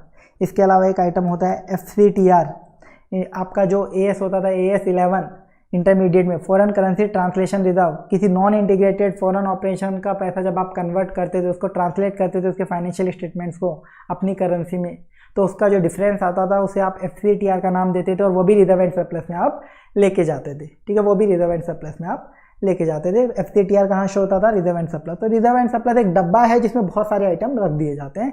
ऐसे ही पी एंड एल एक डब्बा है जिसमें इनकम और एक्सपेंसेस के कुछ आइटम रख दिए जाते हैं, उनको नेट करके निकाल लिया जाता है। अब इंडेक्स वालों को क्या है, ये चीज़ थोड़ी भेदभाव वाली लगी। क्या भेदभाव वाली लगी सर? पी एंड एल के साथ आप क्या कर रहे हो, पहले कुछ आइटम इनकम और एक्सपेंसेस को एक डब्बे में डाल रहे हो, उसे नेट कर रहे हो पैट को, और फिर उसे रिजर्व एंड सरप्लस में दिखा रहे हो। देखो यहाँ पे दिखा रहे हैं ना रिटेन्ड अर्निंग के नाम से, फिर उसे क्या कर रहे हो? रिजर्व एंड सरप्लस में रिटेन्ड अर्निंग के नाम से। यानी पहले आपने इनकम एक्सपेंसेस को नेट किया, उसे पैट बनाकर उसे फिर रिजर्व एंड सरप्लस के डब्बे में डाला। ठीक है, एक नेट अमाउंट निकाल के उसे रिजर्व एंड सरप्लस के डब्बे में डाला। यानी इनकम एक्सपेंसेस को पहले पी एंड एल से रूट करा और पी एंड एल से रूट करके आप बैलेंस शीट में लाते हो रिजर्व एंड सरप्लस के अंदर। फिर बाकी आइटम के साथ ये भेदभाव क्यों? बाकी आइटम्स के साथ भेदभाव क्यों? बाकी जो गेन और लॉसेज हैं, बाकी जो गेन और लॉसेज हैं उनके साथ ये भेदभाव क्यों? उनको भी पहले किसी एक डब्बे में डालो और फिर उसे रिजर्व एंड सरप्लस में रखो। उसे भी पहले किसी एक डब्बे में डालो, उसका नेट करो और फिर उसे रिजर्व एंड सरप्लस में एक फाइनल अमाउंट लेके आओ। जैसे पी एंड एल में आप नेट पैट लाते हो, उसे रिटेन्ड अर्निंग के नाम से दिखाते हो, तो बाकी कोई गेन और लॉसेज हैं उन्हें भी डायरेक्टली रिजर्व एंड सरप्लस में क्यों लाते हो? तो बाकी कौन कौन से ये कुछ आइटम्स होते हैं जिनकी बात करिए इंडेक्स में, रेस्पेक्टिव इंडेक्स में रेस्पेक्टिव आइटम की बात करिए, वहाँ पे अपना डिस्कशन होगा, तब अपन डिटेल में देखेंगे। वो आइटम को डब्बा जो बोला गया, कौन से डब्बे में डालो, इन्होंने बोला और डब्बे का नाम रखो OCI, और डब्बे का नाम रखो OCI अदर कॉम्प्रहेंसिव इनकम। उस डब्बे का आप नाम क्या देंगे? OCI other comprehensive income. ठीक है। इस डब्बे में क्या आइटम, देखो ये रिवैल्यूएशन सरप्लस जो है वो अभी भी होगा, ठीक है। कभी भी कोई रिवैल्यूएशन सरप्लस होता है, मशीनरी की वैल्यू बढ़ती है, आप डायरेक्टली उसे कहाँ दिखा देते थे, रिजर्व एंड सरप्लस में, ठीक है। तो आप बोलते हैं कि उसे पहले ओसीआई के डब्बे में डालो, आप वो गेन है एक तरीके का, तो उसे ओसीआई के डब्बे में डालो। पीएनएल में तो आप नहीं दिखा सकते उसको, तो आप रिजर्व एंड सरप्लस में डायरेक्टली मत डालो, पहले एक ओसीआई नाम का डब्बा क्रिएट करो, उसमें डालो। ऐसे एफसीटीआर जो होता है वो भी इसमें आएगा। ऐसे बहुत सारे आइटम्स हैं जो इसमें आते हैं, जो अपन रेस्पेक्टिव इंडेक्स में बता रखे हैं, वहाँ बात कर लेंगे अपन, ठीक है। रेस्पेक्टिव इंडेक्स में बता रखे हैं, वहाँ उन आइटम्स की बात करेंगे। भी उन आइटम्स की अपन बात नहीं कर रहे हैं, अभी समझना चाह रहे हैं ये ओसीआई का डब्बा क्या चीज़ है, ओसीआई का डब्बा क्या चीज़ है। तो ओसीआई के टोटल इस तरीके के 9 आइटम्स होते हैं। आप टोटल इंडेक्स पढ़ोगे ना, उसमें बस आपको टोटल 9 आइटम्स मिलने वाले हैं जो ओसीआई के डब्बे में जाते हैं, ओसीआई के डब्बे में जाते हैं, जिसमें से जनरली 4-5 आइटम ऐसे हैं जो आपके काम में आने वाले होते हैं, जो आपको प्रैक्टिकली भी देखने को मिल जाते हैं। बाकी 4 आइटम ऐसे हैं जो देखने को ही नहीं मिलेंगे, किसी क्वेश्चन में भी देखने को नहीं मिलेंगे, ठीक है। तो ये आपका ओसीआई का डब्बा होता है, ये कुछ भी नहीं है। हम कुछ आइटम्स को पहले रिजर्व एंड सरप्लस में डाल रहे थे डायरेक्टली, अब इन्होंने क्या बोला इंडेक्स ने कि इन आइटम्स को डायरेक्टली रिजर्व एंड सरप्लस में मत डालो, पहले एक डब्बा बनाओ, उस डब्बे में इन आइटम्स को डालो, इनको नेट करके रिजर्व एंड सरप्लस में दिखाओ। यानी ओसीआई का एक डब्बा है, इसमें मैंने इन आइटम्स को डाला जो इंडेक्स बताएंगे कौन कौन से आइटम इस ओसीआई के डब्बे में जाएंगे, फिर इनका फाइनल नेट करेंगे, और ये final net reserve and surplus में दिखेगा ओसीआई के नाम से, रिजर्व एंड सरप्लस में ये दिखेगा ओसीआई के नाम से। ये फाइनल नेट बैलेंस आप दिखाओ। समझ में आया? बस कुछ भी नहीं है। ओसीआई जिससे लोग कई बार डर जाते हैं, जो पहली बार इंडेक्स पढ़ते हैं उनको लगता है ये क्या चीज़ है, अदर कॉम्प्रिहेंसिव इनकम, कुछ भी नहीं है। कुछ गेन्स और लॉस के ऐसे आइटम हैं जो रिजर्व एंड सरप्लस में डायरेक्टली जाते थे, तो इंडेक्स ने बोला उन्हें डायरेक्टली रिजर्व एंड सरप्लस में मत डालो, पहले एक ओसीआई नाम के डब्बे में डालो, उसका नेट करके रिजर्व एंड सरप्लस में दिखाओ। बस सिर्फ इतना सा है जो आपको समझना है। ये चीज़ समझ में आ गई होगी आपको। तो ओसीआई का डब्बा यानी क्या, ओसीआई का भी स्टेटमेंट होगा, जैसे पीएनएल का स्टेटमेंट बनता है। तो कैसे बनेगा, देखो सर हम बनाते हैं स्टेटमेंट ऑफ पीएनएल एक बार। स्टेटमेंट ऑफ पीएनएल हम बनाते हैं, उसमें रेवेन्यू लेस एक्सपेंसेस करते हैं तो पीबीटी आता है, लेस टैक्स करते हैं तो पैट आता है, ये बनाते हैं हम।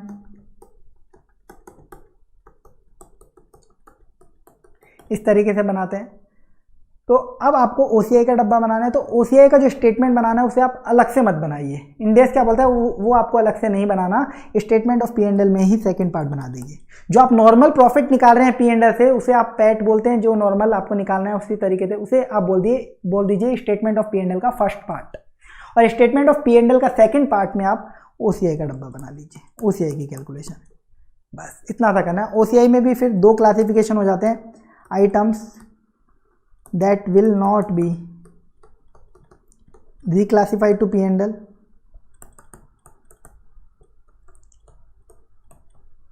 और एक होता है items that will be reclassified to P&L।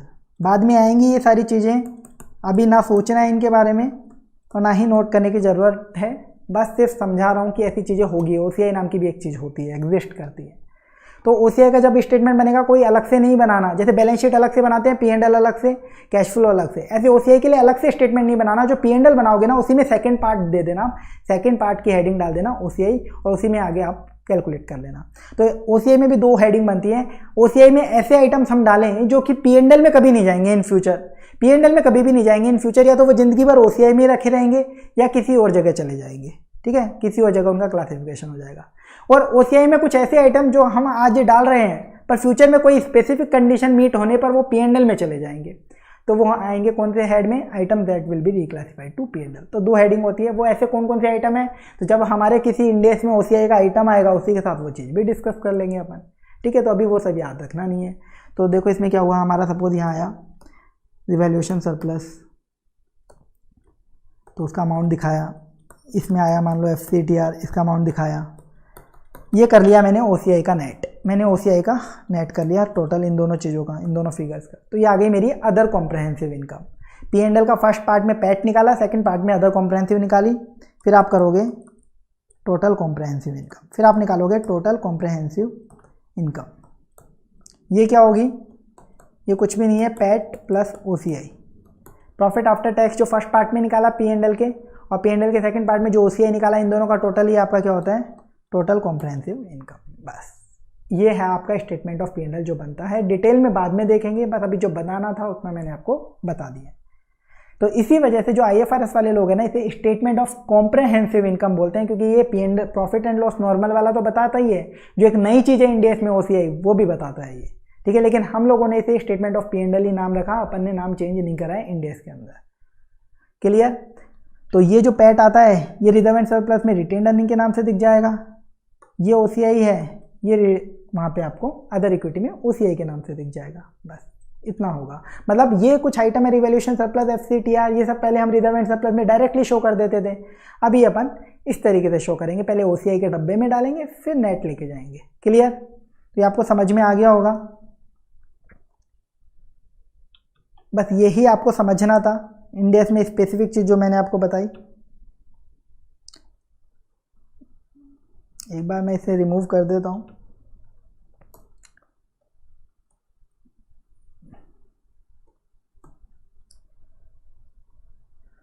ठीक है, तो मैंने आपको पूरा इंड AS आपको बता दिया है कि इंड AS क्या चीज़ होती है और किस किस पे एप्लीकेबल होता है। फाइनेंशियल स्टेटमेंट से रिलेटेड कुछ स्पेसिफिक पॉइंट्स अपने को बात करने थे, वो मैंने आप लोगों को बता दिए हैं। तो आज के लेक्चर में बस अपन इतना ही देखेंगे। तो ये सारी चीज़ें मैं एक बार आपको रिवाइज करवा देता हूँ, और आप लोगों ने अगर नोट नहीं किया तो इसको नोट भी कर लीजिएगा। देखिए, सबसे पहले अपन ने देखा कि आपके जो सिलेबस में है इंड AS ही है सिर्फ, ये फाइनल FR में आपके सिर्फ इंड AS है सिलेबस में। तो सबसे पहले समझना जरूरी है इंड AS क्या है। अकाउंटिंग के कुछ प्रिंसिपल्स होते हैं, कुछ रूल्स होते हैं जिसके बेसिस पे अकाउंटिंग करी जाती है, जिन्हें हम गैप बोलते हैं शॉर्ट फॉर्म में, जनरली एक्सेप्टेड अकाउंटिंग प्रिंसिपल्स। और इंडिया में अभी तक हम AS फॉलो कर रहे थे। AS हमारे गैप थे अकाउंटिंग स्टैंडर्ड, जो कि ICAI के अकाउंटिंग स्टैंडर्ड बोर्ड ने इशू कर रखे थे 1 से 32 तक। पर इंटरनेशनल लेवल पे क्या चल रहा था, IFRS, international financial reporting standard, जो कि IASB ने इशू कर रखे थे, जिसमें IAS 1 से 41 तक थे और IFRS 1 से 16 तक थे आपके पास। तो इससे प्रॉब्लम ये हो रही थी कि इंटरनेशनल ही सब लोग IFRS जानते हैं, इंडिया में लोग AS जानते हैं। फॉरेन का इन्वेस्टर इंडिया में इन्वेस्ट करने आएगा तो उसको इंडिया के फाइनेंशियल स्टेटमेंट समझ में ही नहीं आएंगे, इसलिए वो इन्वेस्ट नहीं कर पाएगा। तो इस प्रॉब्लम को दूर करने के लिए हम लोगों ने सोचा कि हम भी IFRS के अकॉर्डिंग ही फाइनेंशियल स्टेटमेंट बनाए। तो हमारे पास दो चॉइस थी कि हम IFRS as it is adopt कर लेते या फिर उसमें कुछ माइनर चेंजेस कर लेते अपनी इंडिया के इकोनॉमिक एनवायरनमेंट को ध्यान में रखते हुए। तो उसे बोलते हैं हम कन्वर्ज IFRS। हम IFRS को कन्वर्ज कर रहे हैं, तो हमने कन्वर्ज करने वाला ऑप्शन चूज़ किया। तो हमने IFRS को एज इट इज़ लिया, लेकिन उसमें कुछ चेंजेस भी करे माइनर, तो उसे हमने नाम दिया इंड AS। जो हमने यूज़ में लिया उसे हमने नाम दिया इंड AS। तो वो चेंजेस क्या क्या हैं इंड AS और IFRS में, उसको 3 कैटेगरी में बांटा गया: carve out, carve ins, not resulting in curve outs. Carve outs का मतलब है कि IFRS में कोई चीज़ कही अकाउंटिंग का ट्रीटमेंट कुछ स्पेसिफिक दिया हुआ है और हमने उसको चेंज कर दिया। वहाँ पे कुछ ट्रीटमेंट बताया अकाउंटिंग का कि आपको ऐसा करना है, और हमने कुछ अलग कर दिया ट्रीटमेंट। इसका मैंने आपको एग्जांपल दिया था, जैसे अमालगमेशन में कैपिटल रिजर्व में अपन लेके जाते थे जब क्रेडिट में बैलेंस बचता था, तो लेकिन IFRS में दे रखा था इसे आपको P&L में लेके जाना है, लेकिन हमने बोला हम तो अभी भी इसे कैपिटल रिजर्व में लेके जाएंगे, तो हमने ये ट्रीटमेंट चेंज किया। इसके बाद कार्वेंस। कार्वेंस क्या होता है, IFRS में किसी चीज़ के बारे में कोई बात ही नहीं कर रखी, हमने उससे रिलेटेड कोई एडिशनल गाइडेंस या ट्रीटमेंट डाला है, कुछ एडिशनल डाला है IFRS में, तो उसे बोला जाता है carve in, additional guidance which is not given in IFRS। जैसे कि IFRS में पुलिंग ऑफ इंटरेस्ट मेथड नहीं था मर्जर के लिए, हमने वो इंसर्ट किया अपने इंड AS के अंदर। ठीक है, इसके बाद एक होते हैं changes not resulting in carve out, यानी ना तो कार्व आउट है ना ही कार्वेन है। तो ऐसे चेंजेस क्या, IFRS ने अकाउंटिंग में ऑप्शन दे रखे थे, अकाउंटिंग ट्रीटमेंट के लिए 2 ऑप्शन दे रखे थे, उसमें से एक ऑप्शन अपन ने हटा दिया, वो होता है आपका not resulting in carve out. जैसे इंड AS 40 में उन्होंने बोल रखा है कॉस्ट मॉडल और रिवैल्यूएशन मॉडल, पर जब हमने इंड AS बनाया तो हमने सिर्फ कॉस्ट मॉडल ही दिया लोगों को यूज में लेने के लिए, हमने रिवैल्यूएशन मॉडल का ऑप्शन दिया ही नहीं। इसके बाद टर्मिनोलॉजी चेंजेस। टर्मिनोलॉजी चेंजेस यानी नाम चेंज कर दिए गए। जैसे IFRS वाले बैलेंस शीट को बोलते हैं स्टेटमेंट ऑफ फाइनेंशियल पोजीशन या स्टेटमेंट ऑफ अफेयर्स, हमने अभी भी बैलेंस शीट ही नाम रखा उसका। वो लोग P&L को बोलते हैं स्टेटमेंट ऑफ कॉम्प्रिहेंसिव इनकम, हमने बोला हम तो स्टेटमेंट ऑफ P&L ही बोलेंगे। ये भी आपके not resulting in curve outs होते हैं। तो ये होते हैं आपके इंड AS जो आपको पढ़ने हैं पूरे कोर्स में। इसके बाद इंड AS किस पे एप्लीकेबल होते हैं सर, मेजर कंपनीज पे। मेजर कंपनीज कौन सी, तो गवर्नमेंट ने इसके लिए 2 फेज में बात करी। पहले फेज में 1 अप्रैल 15 से जो भी कंपनी वॉलंटरीली इंड AS लगाना चाहती है वो लगा सकती है। 1 अप्रैल 2016 से हर कंपनी को इंडेक्स लगाना पड़ेगा जिसकी नेटवर्थ 500 करोड़ 500 करोड़ या उससे ज़्यादा है, और ऐसी कंपनीज की पेरेंट, सब्सिडियरी, एसोसिएट और जॉइंट वेंचर को भी इंडेक्स लगाना पड़ेगा। फेज 2 में 1 अप्रैल 2017 से हर कंपनी को इंडेक्स लगाना पड़ेगा जो भी लिस्टेड है स्टॉक एक्सचेंज पर, और बाकी अनलिस्टेड कंपनीज हैं जो स्टॉक एक्सचेंज पे तो लिस्टेड नहीं है लेकिन उनकी अगर नेटवर्थ 250 करोड़ या उससे ज़्यादा है तो उनको भी इंडेक्स लगाना पड़ेगा, और इनकी पेरेंट, सब्सिडियरी, एसोसिएट और जॉइंट वेंचर को भी। इसके बाद गवर्नमेंट ने बोला कि कोई कंपनी जो एसएमई एक्सचेंज पर, स्मॉल मीडियम एंटरप्राइजेज एक्सचेंज पे लिस्टेड है, उसको इंडेक्स लगाने की रिक्वायरमेंट नहीं है।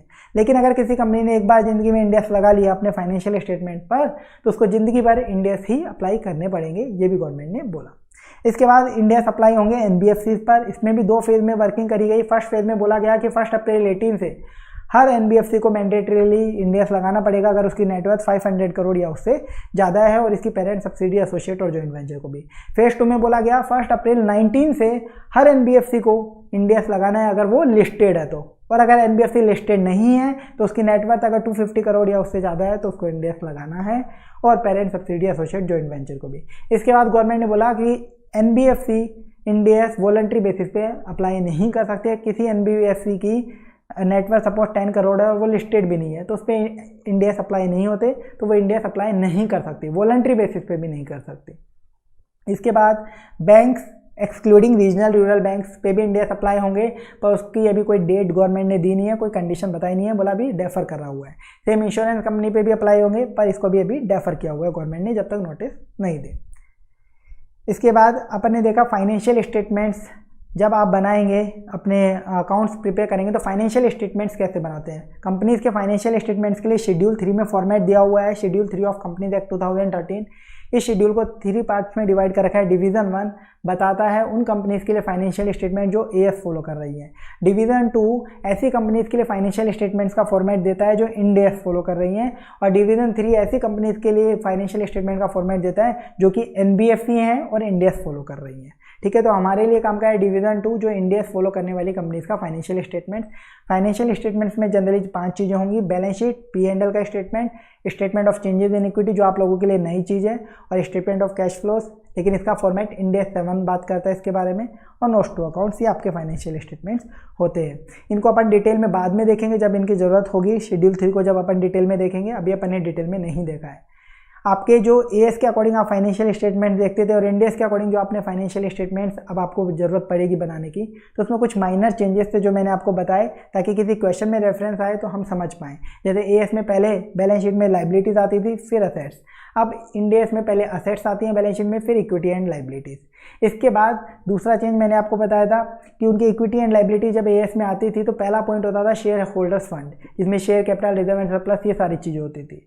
अब क्या होगा, इंड एएस में इक्विटी एंड लाइबिलिटीज में पहला पॉइंट शेयर होल्डर फंड की जगह होगा इक्विटी नाम से, और उसके अंदर 2 चीज़ होंगी सिर्फ, इक्विटी शेयर कैपिटल और अदर इक्विटी। यानी reserve and surplus, preference capital, जो भी share application money, pending allotment है, money received against share warrants, ये सारी चीज़ें कहाँ दिखेंगी, अदर इक्विटी के अंदर। डिटेल्ड क्लासिफिकेशन होगा अदर इक्विटी का नोट्स टू अकाउंट्स के अंदर। क्लियर। इसके बाद मैंने आपको बताया कि जो पी&एल का जो प्रॉफिट निकलता था उसको बैलेंस शीट में हम रिजर्व एंड सरप्लस में ले जाते थे। किस नाम से दिखाते थे, पहले सरप्लस डेफिसिट या फिर पी&एल के नाम से लिख देते थे। अभी वो आपको बैलेंस शीट में दिखेगा रिटेन्ड अर्निंग्स के नाम से। तो आपको रिटेन्ड अर्निंग क्वेश्चन में दिखे तो समझ जाना ये पी&एल का बैलेंस है, बैलेंस शीट वाला। क्लियर। इसके बाद एक नई चीज़ है ओसीआई, अदर कॉम्प्रहेंसिव इनकम। ये क्या चीज़ है, ये कुछ भी नहीं है। रिजर्व एंड सरप्लस में कुछ आइटम पहले हम डायरेक्टली डाल दिया करते थे गेन्स और लॉसेस के। अब इंड एएस ने बोला इन आइटम के साथ भी भेदभाव मत करो, इनके लिए भी एक स्पेशल स्टेटमेंट बनाओ, स्पेशल डब्बा बनाओ, उसमें ये आइटम डालो, इनका नेट करो, फिर आप दिखाओ अदर इक्विटी के अंदर रिजर्व एंड सरप्लस में इन आइटम्स को ओसीआई के नाम से। ठीक है, तो वो आइटम्स क्या होते हैं, वो रेस्पेक्टिव इंड एएस जब आएंगे तब वो आइटम डिस्कस होंगे। और ये स्टेटमेंट ऑफ ओसीआई कब बनेगा, स्टेटमेंट ऑफ पी&एल में ही सेकंड पार्ट बनेगा ओसीआई का। स्टेटमेंट ऑफ पी&एल में पहले आप नॉर्मल पी&एल बनाएंगे, देन सेकंड पार्ट डाल के आप ओसीआई बनाएंगे और वहाँ से आपको फाइनल बैलेंस मिल जाएगा। ओसीआई के अंदर भी 2 कैटेगरीज होती है। एक ऐसे आइटम्स जो कभी भी वापस से पी&एल में नहीं जाएंगे, वो या तो ओसीआई में रहेंगे ज़िंदगी भर या फिर किसी दूसरे हेड में जाएंगे, और ऐसे आइटम जो इन फ्यूचर कोई स्पेसिफिक कंडीशन मीट होने पर पी&एल में चले जाएंगे। ठीक है, वो सब बातें अपनी रेस्पेक्टिव इंड एएस में ही होंगी। तो आज के लिए अपन ने ये पूरा टॉपिक पढ़ा है, तो इसको एक बार आपको नोट करना है तो कर लीजिए।